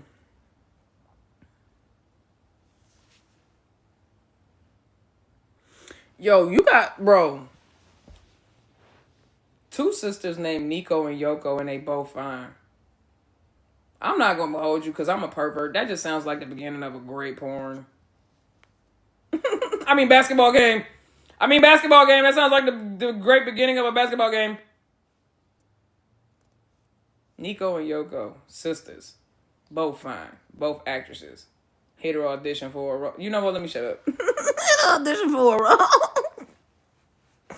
Like, they are both gorgeous, bro. Nah, seriously, I think that their names are so dope. Like, when I think about names and shit like that, I think about, like mafia type, you know what I'm saying? Nico, Yoko. Like, I just feel like some badass chicks who ride bikes and kick ass for a living. Like, that's what I think of when I think of names like Nico and Yoko. That would be dope if they did a series together. And then, like, their respective GL partners ended up playing, like, they love interest in the show. Nah, P11, yo, we got to make that happen, bro. We need Nico and Yoko to actually play sisters in a series together. This is a rare chance, bro. This is a rare chance. We need that, bro. And then Fi and Yoko and Nico's GL partner, they can, we need that. We need that, bro. Come on, P1. Come on, P1. That's it right there. Let's make that happen. Two sisters in the GL industry is such a flex. Why? And both their names are Nico and Yoko. That's what I'm trying to say. You said I just don't get why they be hating on Shar. You don't love her. Okay, fine. Just don't watch. That's my thing. I say that's how I am with stuff I don't agree with or I don't like. I just don't introduce it to myself. You know, like I just avoid it. So I don't understand. People are like, oh my God, I hate this thing, but I'm gonna continue to watch it and follow it and stalk it and comment on it and like, you know what? I'm like, dang, that's crazy. That's crazy. That's like I don't like liver, right? That's like me going to the store, buying liver, cooking that shit. You know what I'm saying? Like I'm talking about like, like spicing it up, I'm doing all the things, and then taking that shit and throwing it in the trash as soon as I'm done cooking it. Why do y'all do it? Like, why do y'all do it? I don't understand that. I don't understand how you go, oh my God, I don't like this thing. Now let me completely engage and spend all of my extra free time obsessing over it. I don't like. Why you should wasting your time? If you don't like something, then ignore it. I never go to a restaurant and go, I don't like this. You know what? I don't like this dish. Can you go ahead and give me that? Like, nobody goes to a restaurant and go, oh, you have lasagna? I hate that. I'll take two. But that's what haters basically do. I hate you. Now let me spend all my free time invested in what you got going on. They will always be your biggest fan, Stink. Nikki, did you watch Mate? Nope, tried to. First episode bored me. Same thing with Apple. Sorry, guys. Certain shit just gotta... my attention span is too short, y'all. It's gotta catch me in like the first few minutes, honestly, to make me really want to watch. I told y'all the one I'm watching right now was Us. The story of Us. I love that. That joint is great. I watched the first episode, had me hooked. That's what I'm saying. Like, the first episode got to get me. Same thing with Pluto. When I watched Pluto, first episode, I said, got me. Same thing with Affair. First episode, got me. I was going to watch Loyal Pen no matter what. And first episode of Blank was what got me. I was skeptical and apprehensive in the beginning. Watched that first episode, I said, nah, bruh. I said, I got to keep watching this. Kept watching it, and I'm so glad. I am so glad.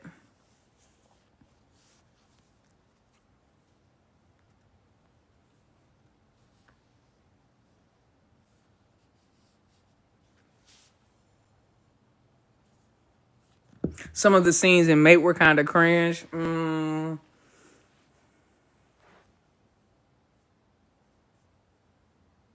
You said, to be honest, Blank got you in the trailer. Not me.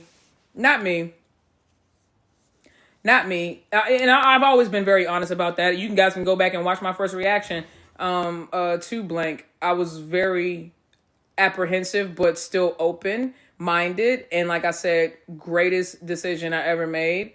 It would have been so unfortunate to not have experienced that, to not have experienced this. See, the good thing about it is, I was rocking with Blank before it became popular and trendy. Remember? When I was rocking with it, I was being called all kinds of perverts and different things like that just for engaging with it. Remember that?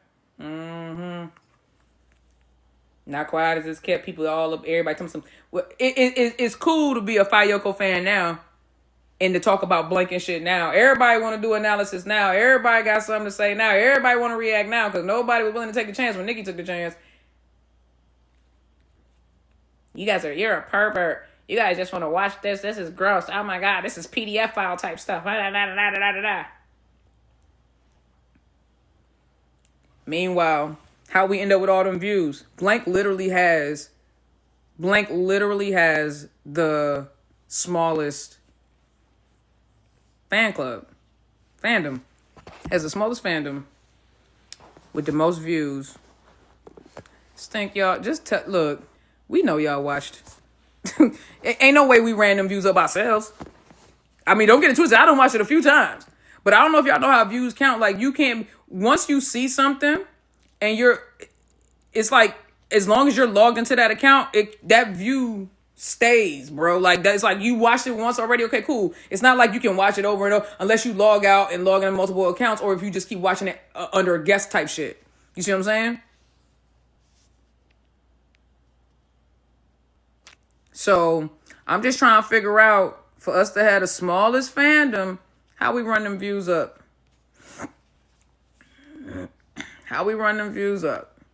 Don't tell the truth, shame the devil. We know y'all be up in there lurking.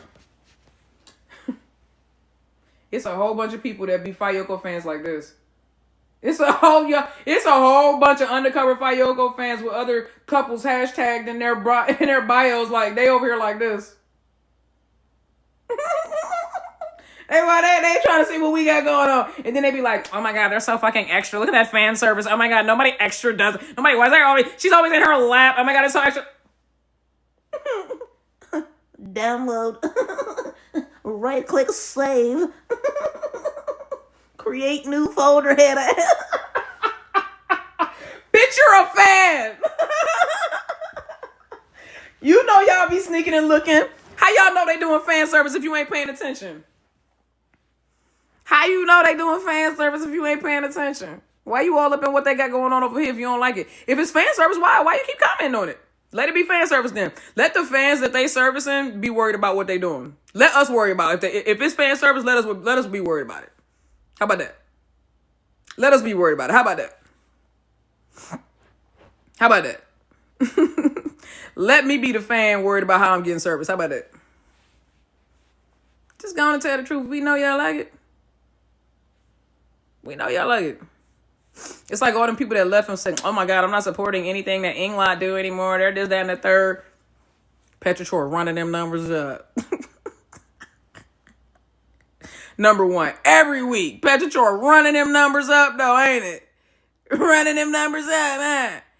Yeah. I'll never watch another Englot. I'll support Fa. I'll support Charlotte. I'll never support Englot. That's okay. Okay. They're doing okay, I think.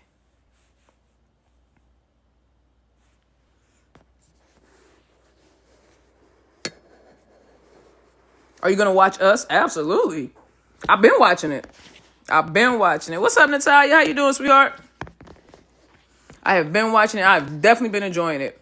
Where can I watch Petrichor? The app is called, I don't know how to pronounce it. I'm just going to spell it for you, okay? So it's spelled I, lowercase I, uppercase Qiyi. I don't know how to say it, though. It's Iqiyi.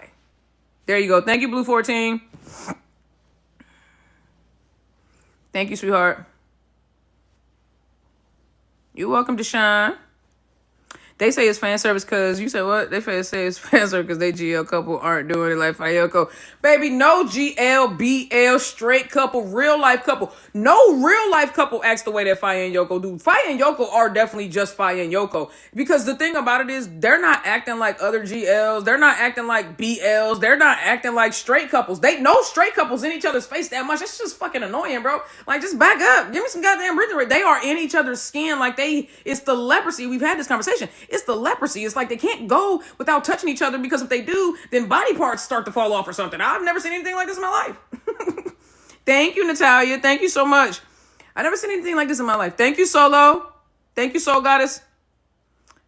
LMSY said the pilot for their new series is going to drop soon. Heck yes, I will be tuning in. I'm obsessed with them. I freaking love them.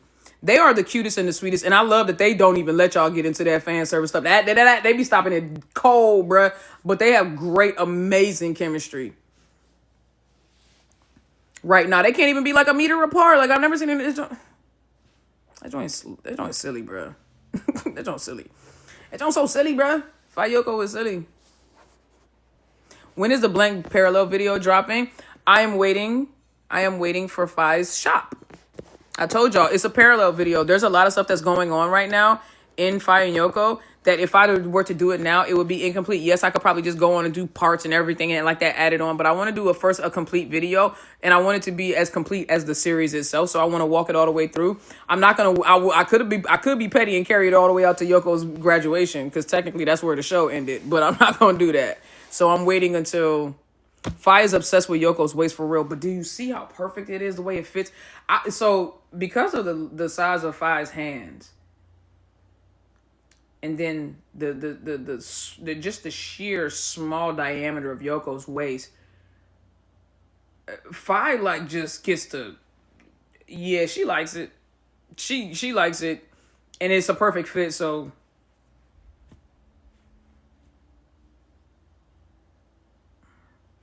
I've been practicing with a pillow.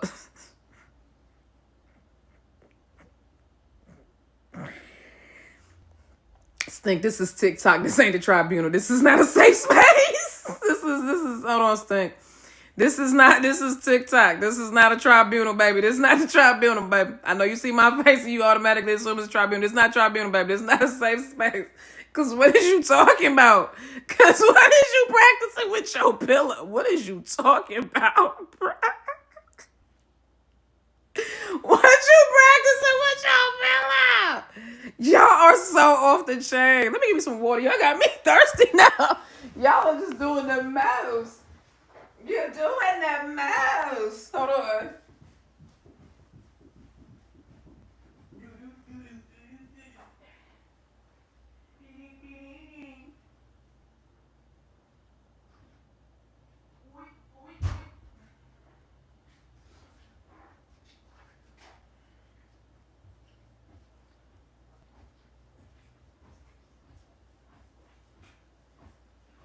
Yeah.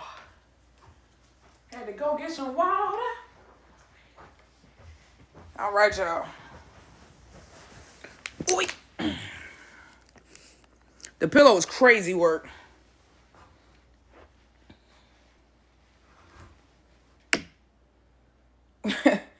Pillow needs a lawyer. Well, anything and everything that was in the room during Fayeyoko's reaction videos needs a lawyer. Everything. The couch got violated. You know, it's so crazy. It's so easy to overlook the couch, bro. Nobody got more disrespected than that little gray couch. That little gray couch got disrespected many times, bro. Hey, thank you, Monty. Thank you, Monty. Thank you, thank you. Couch being a whole third wheel, bro. The blankets as well. The blankets, pillows, snacks, knuckles and shit. Knuckles. Not the quiet victim. The quiet victim. Felt like the couch got smaller every time. So did Faye. Because by the end of it, Faye was like, bro, by season 2, episode 4 reaction, Faye was like, bro, we need a sofa bed. Oh no, that might have been season 2, episode 5. One of them two, she was like, bro, we need a sofa bed, bruh. We was saying the same thing. We was like, get them a sofa bed, bro, because they was by that time, Faye was literally like this, bro. Faye was up in the legs up on the girl like this and shit, like. So they might as well. Nikki just tagged you in a tweet if you want to check it out. Oh, where my iPad go? You just posted me in a tweet. You just tagged me in a tweet. Oh, you can see more when I do it that way. Faye. P5. P5. Come on, dog. Okay, you see notifications.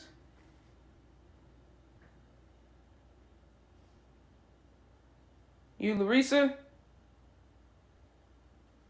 Just wanted to point something out. Anyone else see it? Nope, just me. Okay, I mean, they were not kidding when they said these two could be sisters. Are you? Is that what you wanted me to see? I've been said that though. I saw some people kind of felt some type of way when I said that Sonya. I said Sonya and Charlotte favor. I'm not saying they look exactly alike, but they definitely favor. Even Charlotte said that. Charlotte called her twin. She said they were sisters. Sisters from another mister. That's my sister from another mister.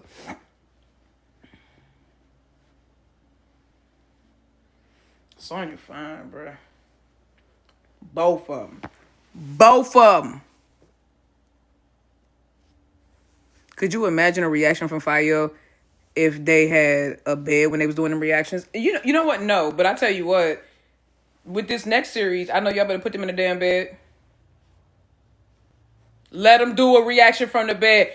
Give them what they want. Yoko gonna probably fall asleep. I ain't gonna hold you. I don't think she can be prone without falling asleep, or prostrate. I'm sorry, without falling asleep.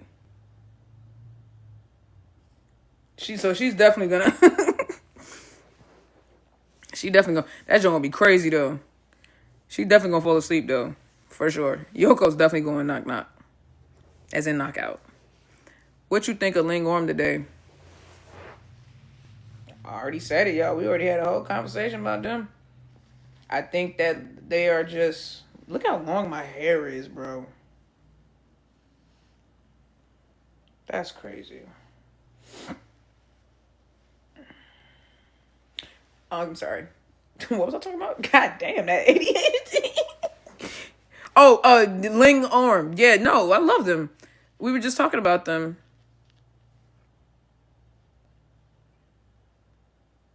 Yoko gets wild when she gets tired. Nah, bro. What episode was that? Was that season 2, episode 3, or episode 2? Which one? Or no, episode.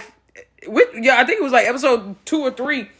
Bro, when she was sleepy, she had that black sweater on, bro. She was wild. That's Knucklegate.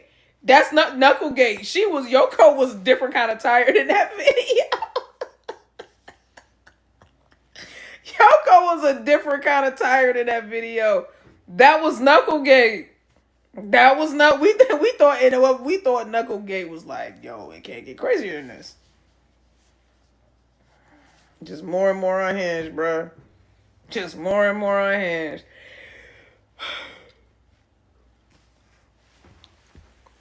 Yoko was fighting for her life, bro. She was. She was like, she was like, eyes will wake up big as shit.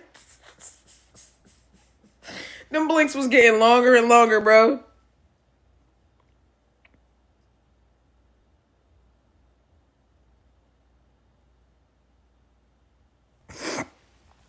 Nikki, I saw an old live of Faye and you sent her a gift and she said that no, that wasn't me. That wasn't me. That was not me.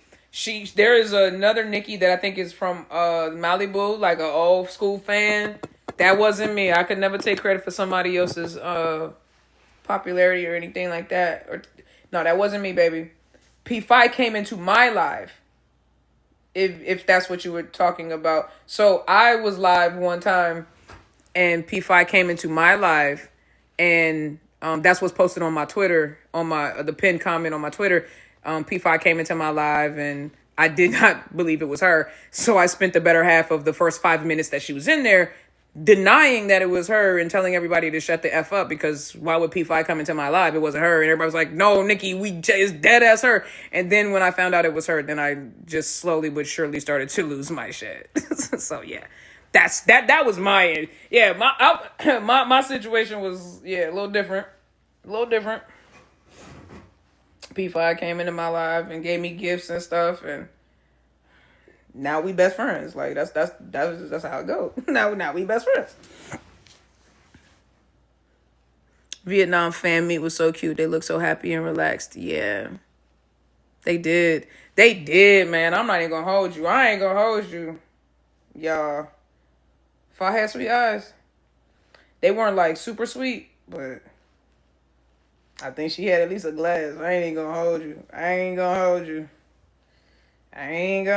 Will you be going to Thailand? Yes, I already got my trip booked, baby. Got the hotel and everything, and I'm flying business class. Cause who the hell is not about to who about to pay all that damn or spend all that time on a plane? That's a 22-hour plane ride with one stop. I made sure I only had one stop, one layover. And it's a short layover, comparatively short. It's a 3-hour layover, but it could have been like a 16-hour layover. Ain't no motherfucking way I'm finna do that.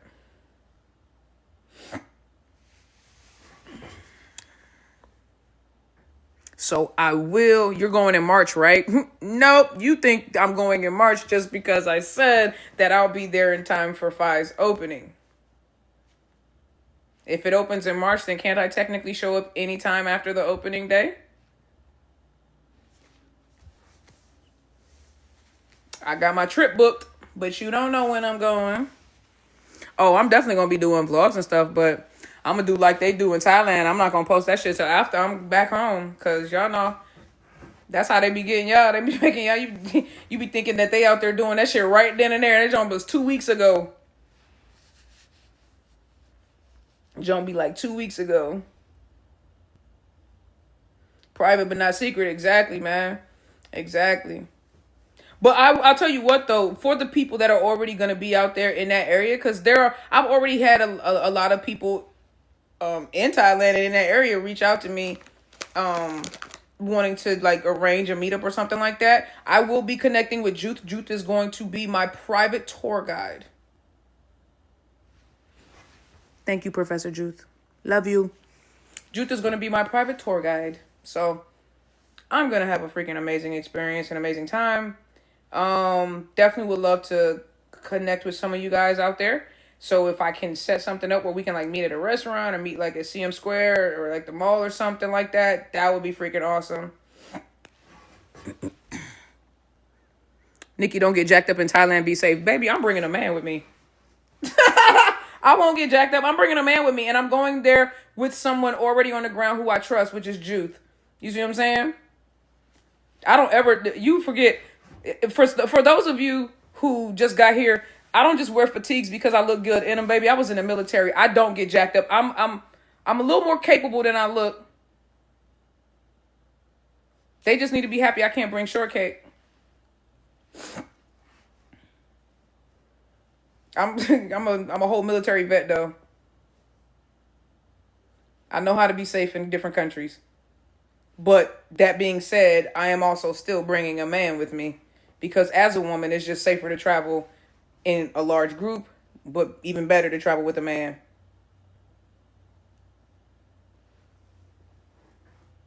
Yeah, you'll finally get to see Englot since you missed him in DC. Damn, you bringing up old shit. That's such a sore wound, bro. Ah. I ain't gonna dwell on the old shit. Got too drunk to even see my girls. I ain't gonna dwell on that shit. Will you be bringing the hammer and stress ball? No, I'm certain I could just buy. I'm certain I could just buy the hammer and stress ball right there. I am positive. He said, "Oh, trust Nikki. I know you was in the military. Okay, stink. What's the craziest thing you ever seen between a GL couple?" Englot in that bed. Like Englot did a streaming live from their bed, from the bed. And they forgot about us a couple of times. No other couple has done, like, y'all have to understand. I know it seems like because we got Knucklegate and the biting, but y'all have to understand, bro, like, They did a live stream in the bed. File forgot the microphone was there. And was like, "Oh, y'all heard some shit y'all wasn't supposed to hear." We were sitting there watching. It was 15 minutes literally of them just in the bed, and we was all sitting there like.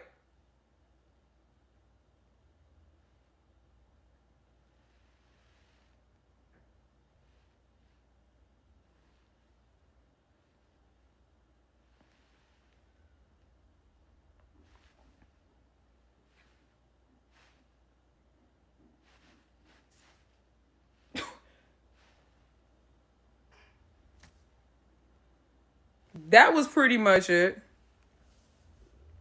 That's and then they woke up the next morning. Charlotte was wearing Fa's t-shirt that was given to her by her fans. Fa was dressed like a deacon after church service who was cleaning up. And then she talked about about hugging Charlotte in the middle of the night because she saw a ghost. And they did cardio in the middle of the night. And then they violated a snake because Fa stuck a grape in his mouth. Like, bro, there was mad shit going on that night. That whole weekend, bro. And then what was crazy is that was before they got drunk that night at the club, and Fa said, "Bring your ass to the club," and then Charlotte pulled her ass up to the club, and then we don't know what happened after that. And P Sun said we only sold like 2%. So yeah, if you want to ask me what's the most unhinged thing that I've ever seen a GL couple do, if you want to consider Englot maybe we can't consider Englot a GL couple, you know what I'm saying? But like, yeah. So yeah. They literally did a whole live stream from their bed. Yeah. So yeah. Yeah. You know what I mean? Don't bring the hammer. They gonna think you was accomplice. Not the real Ranger. I'm killing right. I ain't trying to get caught up, dog. Nah, I'm gonna be okay, bro. Yeah, that shit was wild. That's what I'm saying, man. Like, Bro, if you ain't earned your Englot stripes, and hear me clear, I have earned my Englot stripes. So what, regardless of my opinion, regardless of what I say, whatever the fuck bro, I have earned the right to say whatever the F I say and feel about Englot, bro. I've earned that. I've been canceled 5 times by the whole fucking fandom. And I'm still here. Bro, like, I can say whatever I want about Englot. And I don't mean that like in a disrespectful way. I'm just saying like my opinion about them. You know what I'm saying? Like, I don't care what people think. I don't care what people think about what I think about them. I've earned that. I have earned that. We done been through so much. We done weathered so many storms. And honestly, so many people, big accounts, small accounts, a ton of people, they done left, came back, left, stayed, gone. Chilling. Me and Solicit Nation. Chilling. When their reality started adjusting our expectations and our assumptions, me and Solicit Nation. Chilling. We backed off. We let them do them. Let them figure they shit out. Chilling. Chilling. You made me an Englot fan. They slowly grew on me. I love them. They're my babies, man. I genuinely just really want the best for them in all ways. In all the ways. I think they've been through so much just in the last 3 years that they've been popular. And a lot of it has been great. A lot of it has been terrible and toxic for them. And I just want them to be free to live and love and be. That's it. You know what I mean? And so I'm chilling. They chilling. We chilling together. When I chill, you chill. We chill together. That Fire Tiger Live. You didn't ask me what my favorite Englot live was. That will always go down in infamy. That's also something you have never seen. Look, as unhinged as Faye and Yoko have been, and even freeing Becky and Ling Orm in recent years and days, Charlotte, I think Charlotte put her own, I'm trying to remember, Charlotte put her own head in Faye's lap, and then Faye simulated fellatio, bro. She said, what if I was a man and did just like that? On the live, we also, if you're new here and you didn't know that, that's why I tell y'all, Englot's built different, bro. Like, Englot are built different. If you don't know that, if you weren't here for that, if this is the first time you're hearing that happened, it's real. You can go and just type in Fire Tiger Live, go straight to the end, because it was at the end, like in the last 5 or 10 minutes, and she literally just, she said, Charlotte was laying there, but she was like, what if I was a man and did just like that? To Charlotte's head, as Charlotte was trying to lift her head up, and Faye had her bobbing for apples, bro. And then she was like, and then she realized that they were still alive, and she was like, oh, and then she fell back, and then Charlotte was like, we saw it. So that should let you know. That's why I try to tell people, like, y'all see how Charlotte is, and y'all be like, why Charlotte always on her and everything, like, that's always Charlotte. Bro, Faye was unhinged in that live, and especially when she thought the cameras was off and the mics couldn't hear, she was saying and doing all kinds of stuff, bro. She was initiating a lot of stuff. Like when Charlotte stood up and did her little, hold on, y'all know my baby be, sometimes she be on rhythm and sometimes she don't. But when Charlotte stood up, hold up, push that back. Charlotte stood up and she did her that little dance where she be doing that joint. She was twisting her little booty like that. You remember that? And then Faye grabbed her tail because they had those tiger costumes on. And Faye grabbed it. Faye couldn't help it. You saw Faye look at Charlotte's butt. Like she kept looking and she finally couldn't help it. She reached over and grabbed the tail and started spinning it. And Charlotte started spinning. I was like, yo, Faye was on one in that, yo. That's what made Fire Tiger Live so crazy, I think. And I think that's the reason why it was such a fan favorite. Because we're so used to seeing Charlotte's affection. That joint, Faye was on one. She did not want Charlotte to not touch her. When Charlotte had draped her leg, Charlotte had her leg draped over Faye's leg for like a good 15, 20 minutes in the live. And after they had bumped heads, after they had bumped heads or whatever, Charlotte, took her leg off of Faye. And Faye, like, low-key thought that Charlotte was mad. And she started, catering and babying her after that. Like, you got to go back and watch it. That was a great live. Y'all know that to this day, that's still my favorite Englot live, bro. Oh, and when Fa moved her head for Char to kiss her, yes, when she did like this, and Charlotte was like, "No, you got your glasses on top of your head." And Charlotte took her. If I took her glasses off and started going like this, she was chasing that kiss the same way on June 22nd. She was chasing when she chasing Charlotte's cheek, bruh. I'm trying to tell you, man. And Charlotte, but see, that's why Charlotte was like, "You always call me when you drunk, though." Like, don't call me, because Charlotte was like, "I want you," and they had that whole conversation on Twitter in front of all of our salads, in front of all of our arugulas. Charlotte was like, she was like, "You always do this. You always hit me up when you drunk." She was like, but Foss said, "But you like when I'm unconscious, don't you?" They were having, bro, this is what I'm trying to tell y'all. They were having this conversation on Twitter in front of all of our arugula. In front of all of our arugula, bro. Sat there and said, you like when I'm unconscious, though.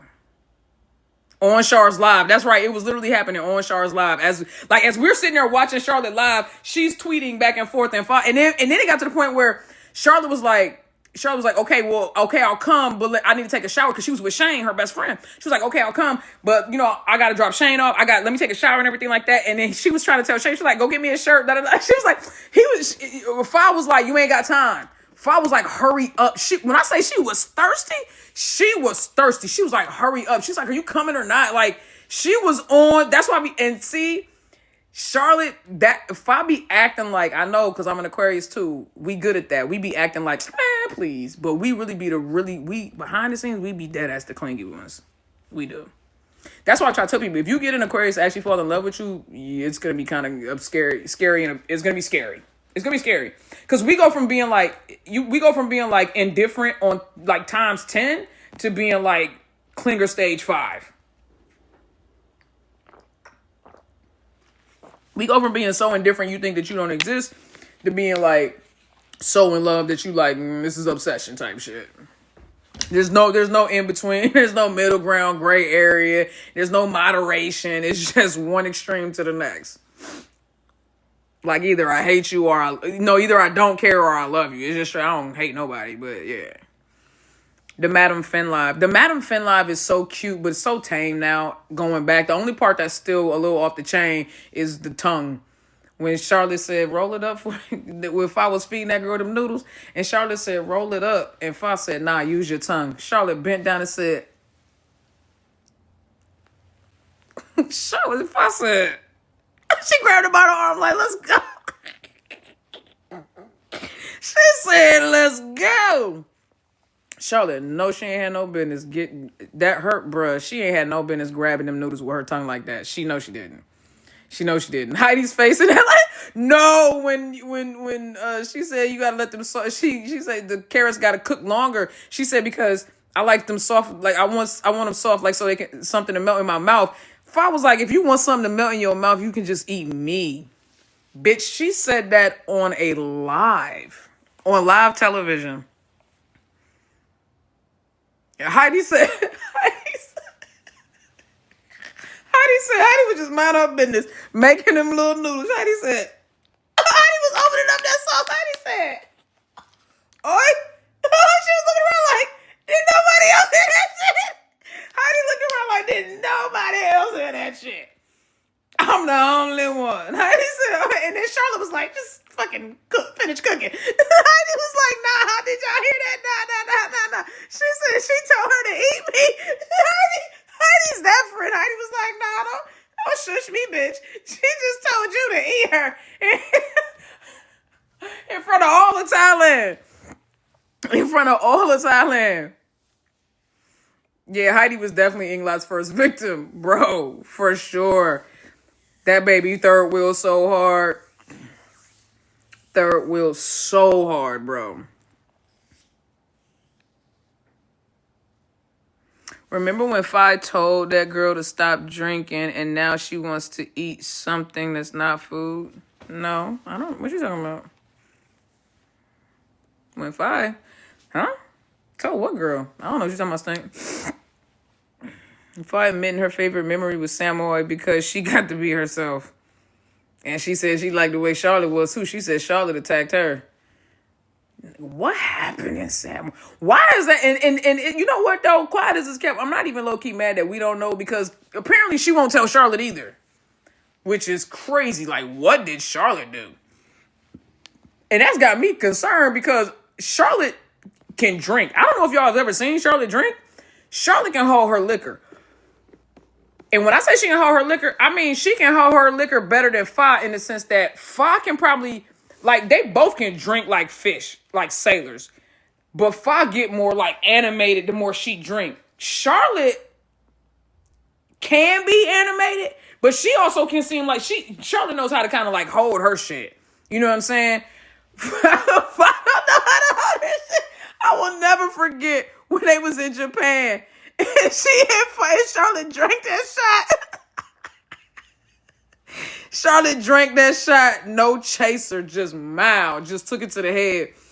And then Fa looked at the camera.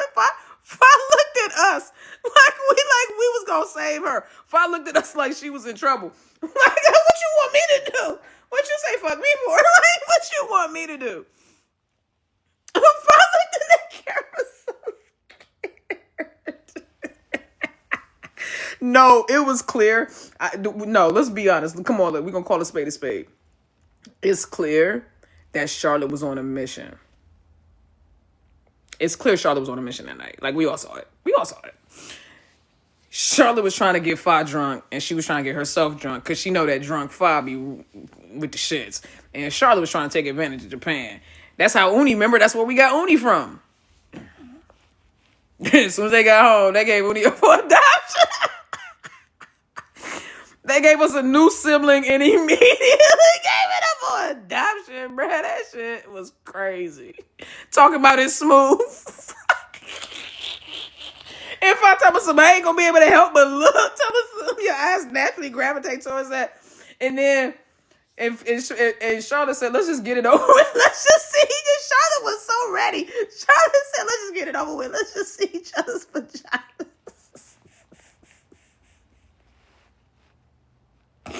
Fa said, hey, man, you got it. She said, bro, leave something. Fa said, hey, dog. You saying too much in front of the live now. Woo! But when she drank that shot, bruh. No, my other favorite moment in that live was when Fa, because they were trying to order a shot. They were trying to order a double shot. And instead, my man just brought them an empty glass. And as soon as Fa saw that shit, as soon as Fa looked up and saw that glass, she fell out. She said, and that shit to this day, I love Fa's real laugh. Like when she laughs hard. The first time I ever heard it was when her and Charlotte did the live where they were sitting down talking about Show Me Love and how they were getting ready to film it and everything. And Fa had on I think she had like a dark blue dress on. It had like the ruffly feathers around it. Y'all know what I'm talking about? And they were sitting there, her hair was down, and Charlotte, there was that moment where Charlotte like reached over and wiped her, like moved her hair out of her face. It wasn't on that girl face. You know what I'm saying? She moved her hair out of her face. And they were talking about Petrichor, and if I kept calling that shit "Show Me the Money." She said, "Show me the money." Like she said it like that. And her and Charlotte fell out, and they were like holding each other. And the way that she went back, and you can hear it, they genuinely, both of them were laughing like shit. Like it was just such a guttural, hearty laugh, like a heartfelt laugh. It's my favorite laugh. It's my favorite moment between them when they're like laughing with each other. One of my favorite moments, bro. If not my favorite moment. And ever since that moment, I know what Fa's real laugh sounds like. I haven't heard it too many times, only normally with Charlotte. So yeah, bruh. Whenever I hear that real laugh like that, I'll be like, you know what I'm saying? So when she laughed that hard, at that glass coming empty, she was like, nah, man, I wanted you to put some liquor in it. like, shit, what the fuck I'm gonna do with this empty glass? She's like, I need you to put some liquor in it. That's when Charlotte was like, nah, we need 2 shots, like double shots, bro. Like, stop playing. Highway Turtle had all the moments. You know, if you are an Englot fan, and I'm going to say this, if you're an Englot fan and you have not watched the whole all 69, it's only 69 of them. That's crazy. It stopped at 69. But if you don't go and watch all 69 Highway Turtle 2 videos in order, you're not a real fan. It has to be said. I'm sorry. I'm sorry. I'm sorry. I'm sorry. I'm sorry. You're not. You're just not. You're not. You're not.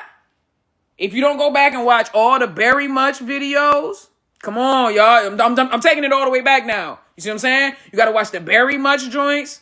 You see what I'm saying? You got to watch Highway Turtle 2 joints. You see what I'm saying? Like, y'all ain't. Come on, man. Highway Turtle 2 is where everybody's Englot journey should start. If you are, because it gives you PM variety, dog. Like, it gives you all of the, like, Highway Turtle 2, PM variety, Very Much. Like, these are classic joints. These are classics, bro. These are classics, dog. I saw all of them because of you. Thank you, Savvy. Thank you, baby. Yeah, man. I told everybody, I said, dog, go watch Highway Turtle 2. That's where you have to. You have to. The handcuff joint, oh my God, bro. When she was on the boat, Peachy was sitting right next to her. She flirting with Charlotte, talking about some meet me in the room with the handcuff keys. They was off the chain. Boy, baby Englot. That's some good advice for a newbie. Oh yeah, for sure, baby. If you're new to Englot, please go watch Highway Turtle 2 videos. Start 1 through 69. You're going to have all the necessary backstory you need to really understand how they got to where they were. And then from Highway Turtle 2, it just picks up from Fa's journey to winning, to being second runner-up MGI Queen and coming back home. And then getting into Show Me Love and everything like that. But you can find some of the stuff to fill in the blanks in between there because it got real rough. It got real rough around November, December. I ain't gonna hold you. November, December 2022. Matter of fact, Englot never do good November or December. I wonder what that is. It's like that's their like relationship period or something. It's like their relationship menstrual cycle is November and December of every year. I just thought about that. 2022. 2023, 2024, damn year, every year, bruh.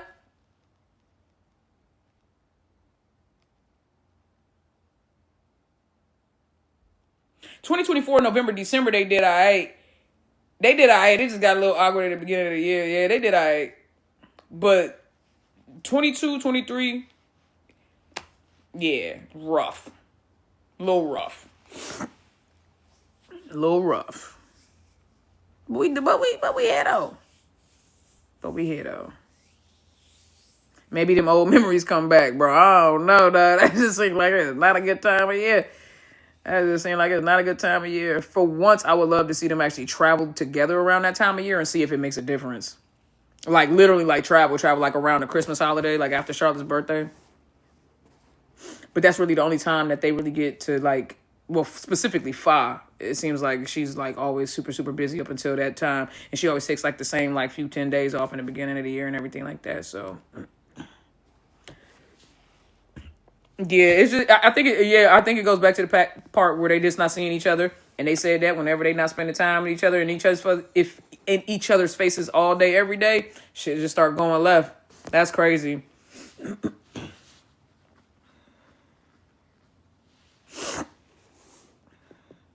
Yeah, they went to Japan. We was all living. They went to Japan. We was all living the high life. They came back the day they came back, bruh. That shit popped off, and then the Woody interview, we was all like, "So you not gonna? Y'all not even gonna give us a minute to breathe and like enjoy Japan?" That's why Uni was thrown up for adoption so damn fast when they came back. They threw Uni's ass up for adoption so damn fast.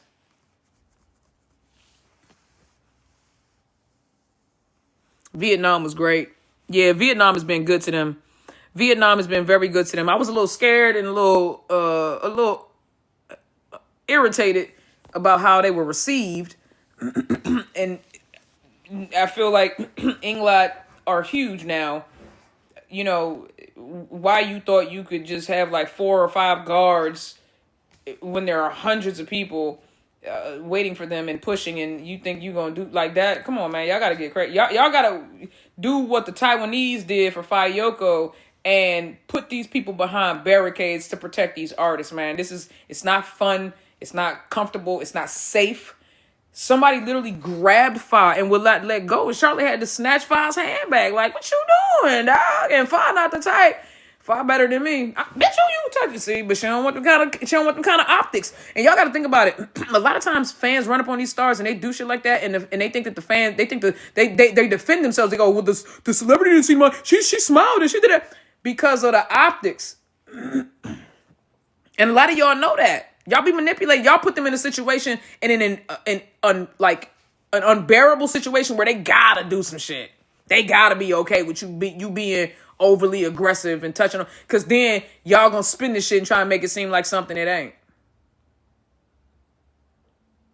That shit, I'll never be okay with people grabbing on celebrities and stuff like that. I don't give a fuck how much you paid to see them or what you doing. Like, y'all just, oh, you lucky. See, they lucky I'm not one of their actual friends. If I was actually friends with Charlotte, Fayeyoko, and some of the stuff that I done seen, I'd be getting arrested. I'll be whooping y'all ass, bro. I promise you, I would just swing. Like, when that person threw that envelope at 5, they would have threw that envelope and they would have seen me coming across that motherfucking barrier like, Kamehameha! Like on some Dragon Ball Z shit. I would have hit him with a Kamehameha. Wow.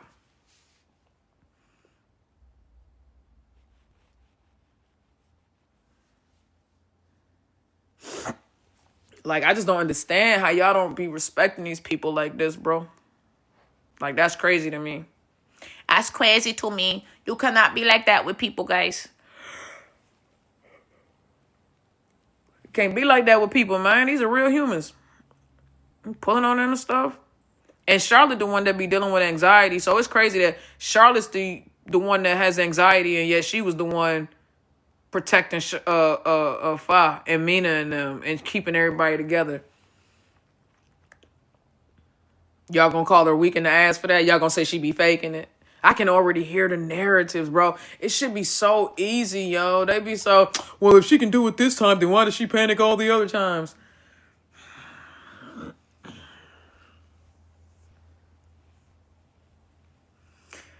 I'll never, ever forgive y'all for not understanding or feigning ignorance and lack of understanding and how complex the human mind and emotions are. Y'all act like everything is a goddamn on-off switch, black, white, red, blue, this or that, as if there can't be any ambiguity and room in between for gray area emotional distress and anxiety. I don't...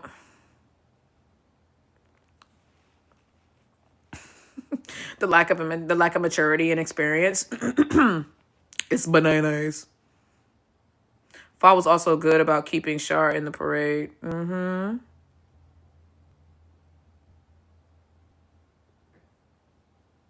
They saying it's because she didn't get paid. She got... Shit, if I don't get paid, I'll be having anxiety too. I couldn't even be mad at her for that. See, trolls could never convince me to hate her. I'd be like, shit, I would have a panic attack too if I wasn't getting paid. The fuck you mean? See, they could never troll me. I troll right the fuck back. I'd be like, wouldn't you be panicking too if you wasn't getting paid? Shit. Especially in this economy. You better be panicking. Just be coming up with anything. They'd be like, well, clearly she doesn't actually have stress anxiety disorder or anything like that, because, I mean, she goes to concerts. She did. Bro, she had her own concert, bro. Where was the anxiety, bro? Where was the anxiety, bro? She's such a faker, dude. If money's not involved, all of a sudden, she's having a panic attack.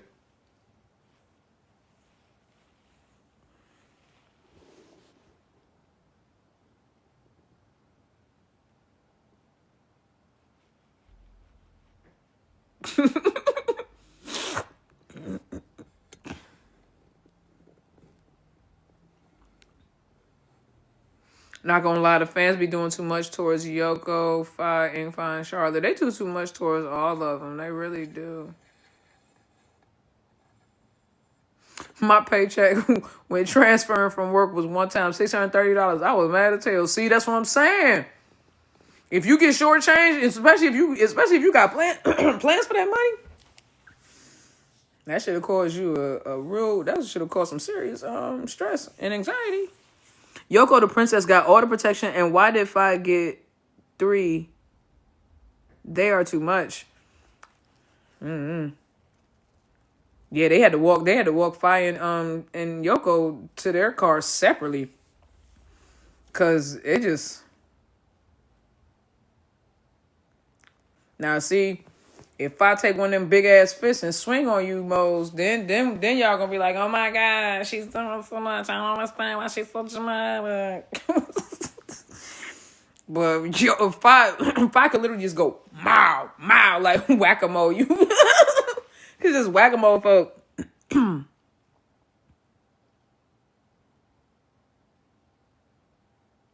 From all the people Faye was shit with, who you think Char was actually jealous of? I mean, I think that they were pretty obvious, and they both kind of spoke about that when they did the behind the scenes and Show Me Love. You can take your own guess. I ain't giving nobody credit or clout. I ain't giving no. Oh, we had 224,000 likes, y'all. Let's hit 250. Nah, let's hit 230. I'm ready to go. Let's hit 230. We had 224,000 likes. As soon as we hit 230,000, we can go ahead and end the live. She was just vibing. She was just vibing. Oh, she was definitely jealous of Sarah in the beginning. What was crazy was, it was only like they second or third live, bro, when she actually had the audacity to get mad because Sarah was drunk in the comments talking about something, you didn't answer my DM. And Charlotte was like, you need to go because there's somebody that's trying to get your attention. Somebody, you know what I'm saying, you need to answer. But she was genuinely, that's when I saw how scary Charlotte could get. And that's why you're going to sit there and tell me that she already was feeling some type of way about Faye back then. Cause why are you're just a girl, she's just a girl, y'all, Sarah's just a girl, y'all are all girlfriends, you're just all friends, you're just all girls who are friends. What's the big deal? The jealousy though, nah, that shit was OD. Even Faye's jealousy when they was in the car. Remember when they did the live and Charlotte was in the car driving home, and she was like, she just came back from dinner, and Faye was like, dinner with who? And she was like, a friend. She was like, a friend or a friend. I was like, why are y'all asking each other these? And how did they end up staying in the same room together?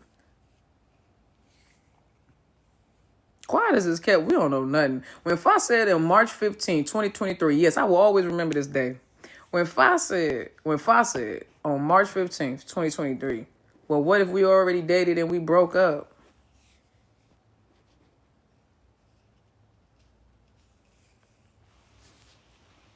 And then in May, 2 months later, they both admitted to trying. So when did you try? If in March you were laughing and joking, saying, what if, what if we dated? And then in May you were like, we tried. Did you try between March and May? Was it just those 2 months? Or had you been trying since March of the previous year when you met? What if they've been dating this whole time? Let me stop now. Let me not go to Lulu. Let me pull myself out the rabbit hole. I'm just playing. Timeline is crazy though. Timeline is crazy. Cause there've been, you know what I'm saying? Timeline. I'm just saying timeline is crazy, bro. They travel in the same direction as a unit. They keep picking up passengers along the way and dropping them off like a goddamn Uber ride.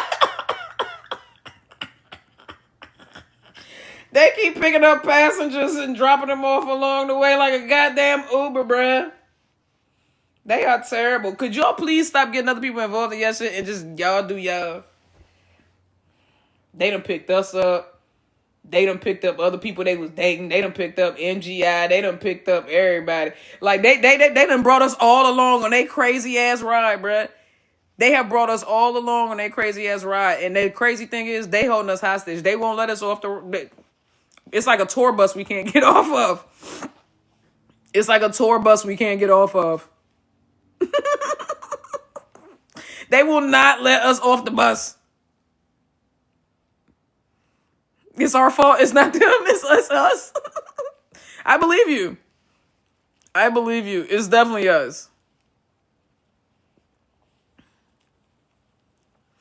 Be like, I ain't gonna hold you. I told you. I said, I've tried to quit Englot, bro. They like my favorite addiction. Them and Fayeyoko. Can't quit them. Can't quit them. We in a situationship with Englot. I told you, I'm not your ex, bro. Englot is like my favorite. They like my favorite exes. You know what I'm saying? Like they're like the couple.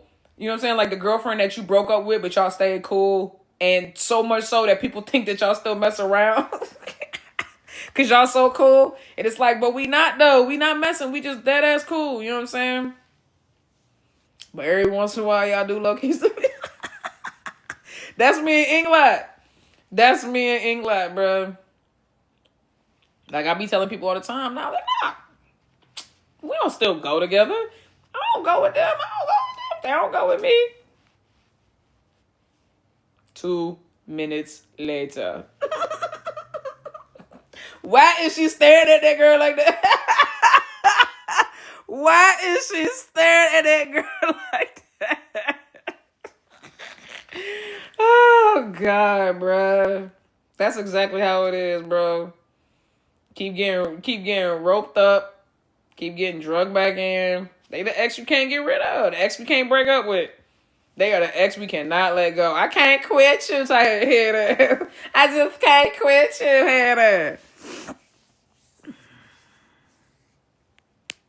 Why is she gripping that girl like that? Nikki, if we ever have a family for Fayeyoko, you should be the flag bearer for the USA. Bro, I would freaking love to. I don't know or think that I'm the biggest American Fayeyoko supporter, though. But I would freaking wave it proudly. I would be the banner, the color guard in the military. I was actually in the honor guard, and I did color guard a few different times. I would love to be the flag bearer. You nominate me? That's what's up. I would love to, man. I'm going to go see him. Just like I'm going to see Englot. I hope that when I go over there around the time that I go, I'm hoping that they'll be doing something. So I'm going to keep a lookout on their schedules and stuff like that. See if I can get some tickets before I go if they are doing stuff. Holy moly, we hit 261, bro. I looked down for a second, look back up, we hit 262. Dang. That's what's up. Are we still doing the GL award show? Yes, I'm waiting for the last episode of Petrichor. I felt like it was only fair. I said since because I wasn't gonna include Petrichor, but then I was like, well, technically we had already watched like half of the season before last year ended. So I was like, forget it. We'll just include Petrichor. It'll be over before the end of this month. Anyway, it's gonna be over by the end of January. So I said we'll just wait. So yes, February after the Super Bowl, of course. February, we will be doing the award show. I will be posting the categories. It's like 15 different categories and awards and stuff like that. So it's cool. And I got like little awards. I literally know I'm that corny, bro. Like I literally have like little like statues. So yeah, they're upstairs. All this shit is upstairs in my office. Any birthday plans? Not on my birthday. My birthday plans are all the things that I'm doing for myself right now, like the trip to Thailand and all that stuff. I'm doing a lot of stuff for myself, but I don't have like no actual plans on my birthday. I hardly ever like make plans like on my birthday to do anything because it's so cold. It's January 30th. Like who wants to do shit in January? Like not me. Not unless I'm going to an island. But I've never really been the type or been in the mood to travel or celebrate my birthday that for that matter. I'm not real big on birthdays and shit like that. Not my own, anyway. I done told y'all the story about my 25th birthday. How I did the VIP and the club and got the table and the bottle service and everything. And then I told them to go. I said, I'm going to stay at home. You bitches go. I'm going to be at home by myself in pajamas with y'all out the house. That's the motherfucking... I threw a party so that they would leave me the fuck alone. Don't nobody do birthdays like me. I promise you, they don't. Nobody does birthdays like I do. I just be wanting to be left alone. I want peace. I want to be able to sleep. I want money.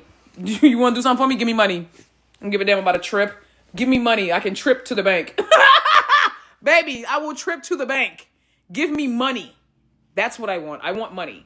I'm just being realistic. I do not want presents and trips and stuff. First of all, traveling is already a hassle. If I'm going to do it, I got to make it worthwhile because traveling is already a hassle to me. So, nah.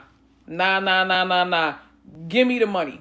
Drop the cash app. And that's what I do every year. Y'all see that every year. I say, y'all can give me a penny, 50 cents, $1. I don't care. I don't need a lot. I just be like, yeah, just give me money. I just drop the cash app every year. Every year, I just drop the cash app. You can give or not. It's up to you. It's not that deep. But I don't need, you know what I'm saying, gifts. But I won't turn no gifts down from y'all because I, you know what I'm saying, y'all, the P.O. Box gifts that y'all be blessing me with always be like on point. Oh my God. Speaking of which, I got to show y'all this shit in person and then I'm going to let y'all go because we at 268. Hold on. Hold on. Hold up. Wait a minute. Let me put some people in it.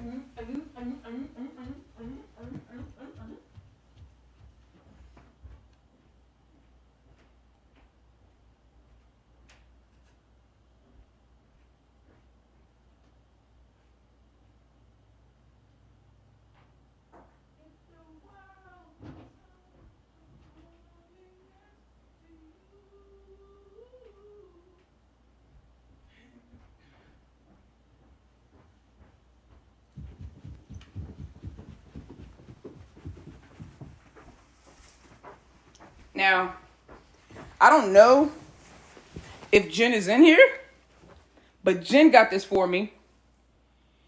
And what's crazy is, as soon as I opened up the package, I said, that smells good. And I kept sniffing it. I was like, girl, why did you spray your cologne on this? She said, no. She said, this is P5's cologne. So this is the same brand of cologne that P5 wears. That's what she sprayed on here. Oh, it smells good. Look at this, bro. You see it? Look at it, bro. Look at the Fayeyoko hoodie. I mean, crew, bro. Look at the Fayeyoko crew. That's tough. Bro, I got the best supporters ever, bro. I low-key don't even want to wear it. I want to put it on the wall downstairs. But we ain't got no room. Like, I don't even feel like I should wear this. I feel like I should put it in a frame, you know what I'm saying?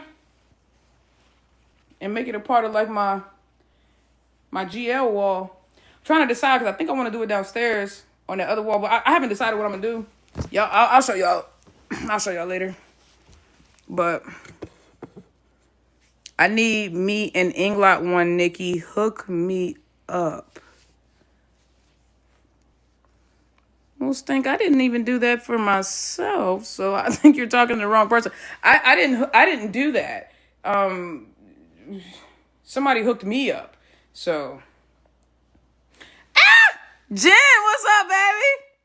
Thank you for my sweater. I love it. And it smells so good. I was gonna wash it, you know what I'm saying? But I don't feel like I can do that. Especially since it smells like P5. It's like hugging her. It's like hugging P5. I'm sending you a package for your birthday, but it may be a bit late. Oh, that's okay. I'm just grateful that you're even thinking about me. I appreciate that. My birthday is January 30th. Bro, dropping a bag on my teeth was the best thing I've ever done. And them shits look realistic too, bro. Like, they really did me well. Although my nephew told me I had, that man told me I had horse teeth when I had first got them done. Kids are cruel. He a little asshole. Kids are cruel, bro. Kids are cruel. So, they were so bright when I got them. They were bright. Nah, they the same color that they are. Nah, don't do me. They the same exact color that they were when I first got them. Y'all just wasn't used to these motherfuckers. I was up in that moment like, Mr. Clean. I was like, y'all kept calling me Mr. Clean, and I was trying to laugh, but I was crying. Y'all kept calling me Mr. Clean. I said, no. Y'all mean asses. Y'all are mean. It ain't just the kids. Y'all mean too. Y'all be hurting feelings. So bright, bro. Them joints was dumb. I can't even be mad, bro. Them shits was dumb bright. I was like, nah. I was so self-conscious, bro. I was like, nah. I was like, and it was like, it was to the, it was the fact that the, whatchamacallit I had at that time too, my ring light that I had at that time was also like OD big. And so it was like shine. It was like bling. Like it would bling off it, but they still, it's the same color because I didn't get pure white. I wanted them to look like normal people teeth. Like if you just got them cleaned, you know what I'm saying? So I didn't want to go uber white, but it's like, but also like, why would you pay $12,000 for dingy veneers? Like, you know what I'm saying? Like, but you know what I'm saying? I wanted a little, I wanted a white smile though.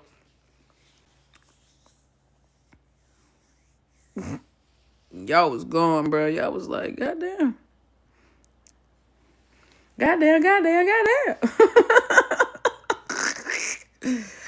Yeah, thank you. Rocking that smile. I appreciate it. Klaus in the building.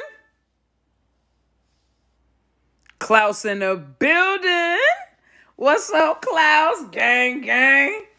Ooh, Klaus came up in here. Now maybe have to stay till we hit 300,000 because Klaus, the likes, y'all are crushing the likes. We had 282. Oh, we finna definitely hit 300,000. We gotta stay because Klaus came up in here. We gotta stay. Bye number 2. It just your name is just a Bo, baby. Is that your name, Bo? That your name? Is it Bo Stink?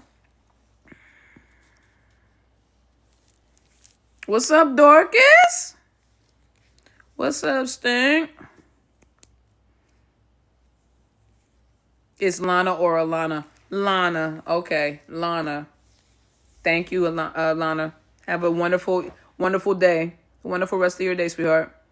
You think Faye will be wild today after Yoko yesterday? It's a good chance because they love to tease each other back and forth. It's a good chance we might get a little wild Faye today. And I'm hoping that Yoko will show up at Faye's little high by the way that Faye be showing up at Yoko's high by when she goes second. Because, you know, normally at all the other fan meets when they did them separate, Faye's was first and Yoko's was second, so Faye would always meet Yoko at her high bye. Well, I'm hoping that, you know, since Yoko's was first this time around and Faye's was second, that hopefully Yoko will pop out at Faye's high and bye. So who knows? You say, yeah, you think she gonna show up at the end? I hope so. I said, I hope so. I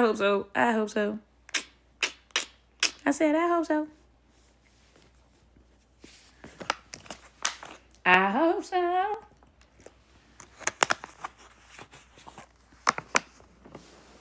Oh, hopefully for a song too. That'd be lit. If I be popping up at the end just to be all over Yoko. That's my thing. I'd be like, they be separate at the fan meets because apparently they, for whatever reason, I don't even know, something about the cultural laws. I don't know. But then they be meeting up at the high bye and if I be hugging that girl from behind the way she had to lean over that tape. You know what I'm just saying. We don't gotta get back into it, but I'm just saying.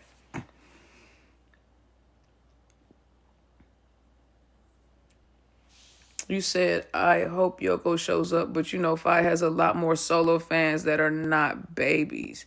Yeah, but they're not going to be mean to the Yoko, though. Especially not with Faye right there. The only people that be mean to you, this is what y'all have to understand. Most people who are mean to Yoko are normally mean to Yoko on the internet. I know there have been a couple of times when people have tried to be like shady and shit and like not turn to her when they taking a picture, but they do the same thing to Faye when they're just straight Yoko fans. You know what I'm saying? I think you just we can't be too overly sensitive when we see people deliberately trying to, you know, do whatever. As long as Faye and Yoko themselves don't have a reaction, I'm not going to have a reaction. You know what I'm saying? But if Faye and Yoko have a reaction, I'm going to definitely have something to say.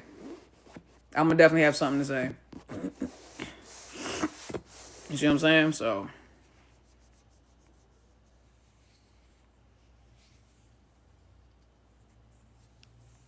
Thank you, Savvy. Thank you for the gifts, guys. Thank you. You guys are so freaking awesome. Thank you, Natty. I appreciate it. Thank you. Ho! go. 300K. We done it, y'all. Booyah. All right. I got to go to bed. Damn, it's only 7:47. Why am I so tired? But I do. I have to get up super freaking early in the morning to travel pretty far away. So I am going to be watching the Eagles game. My Eagles play the Commanders tomorrow, baby. 3 p.m. Eastern Standard Time. We in there. The good old-fashioned Link, baby. We at the Link. Lincoln Financial.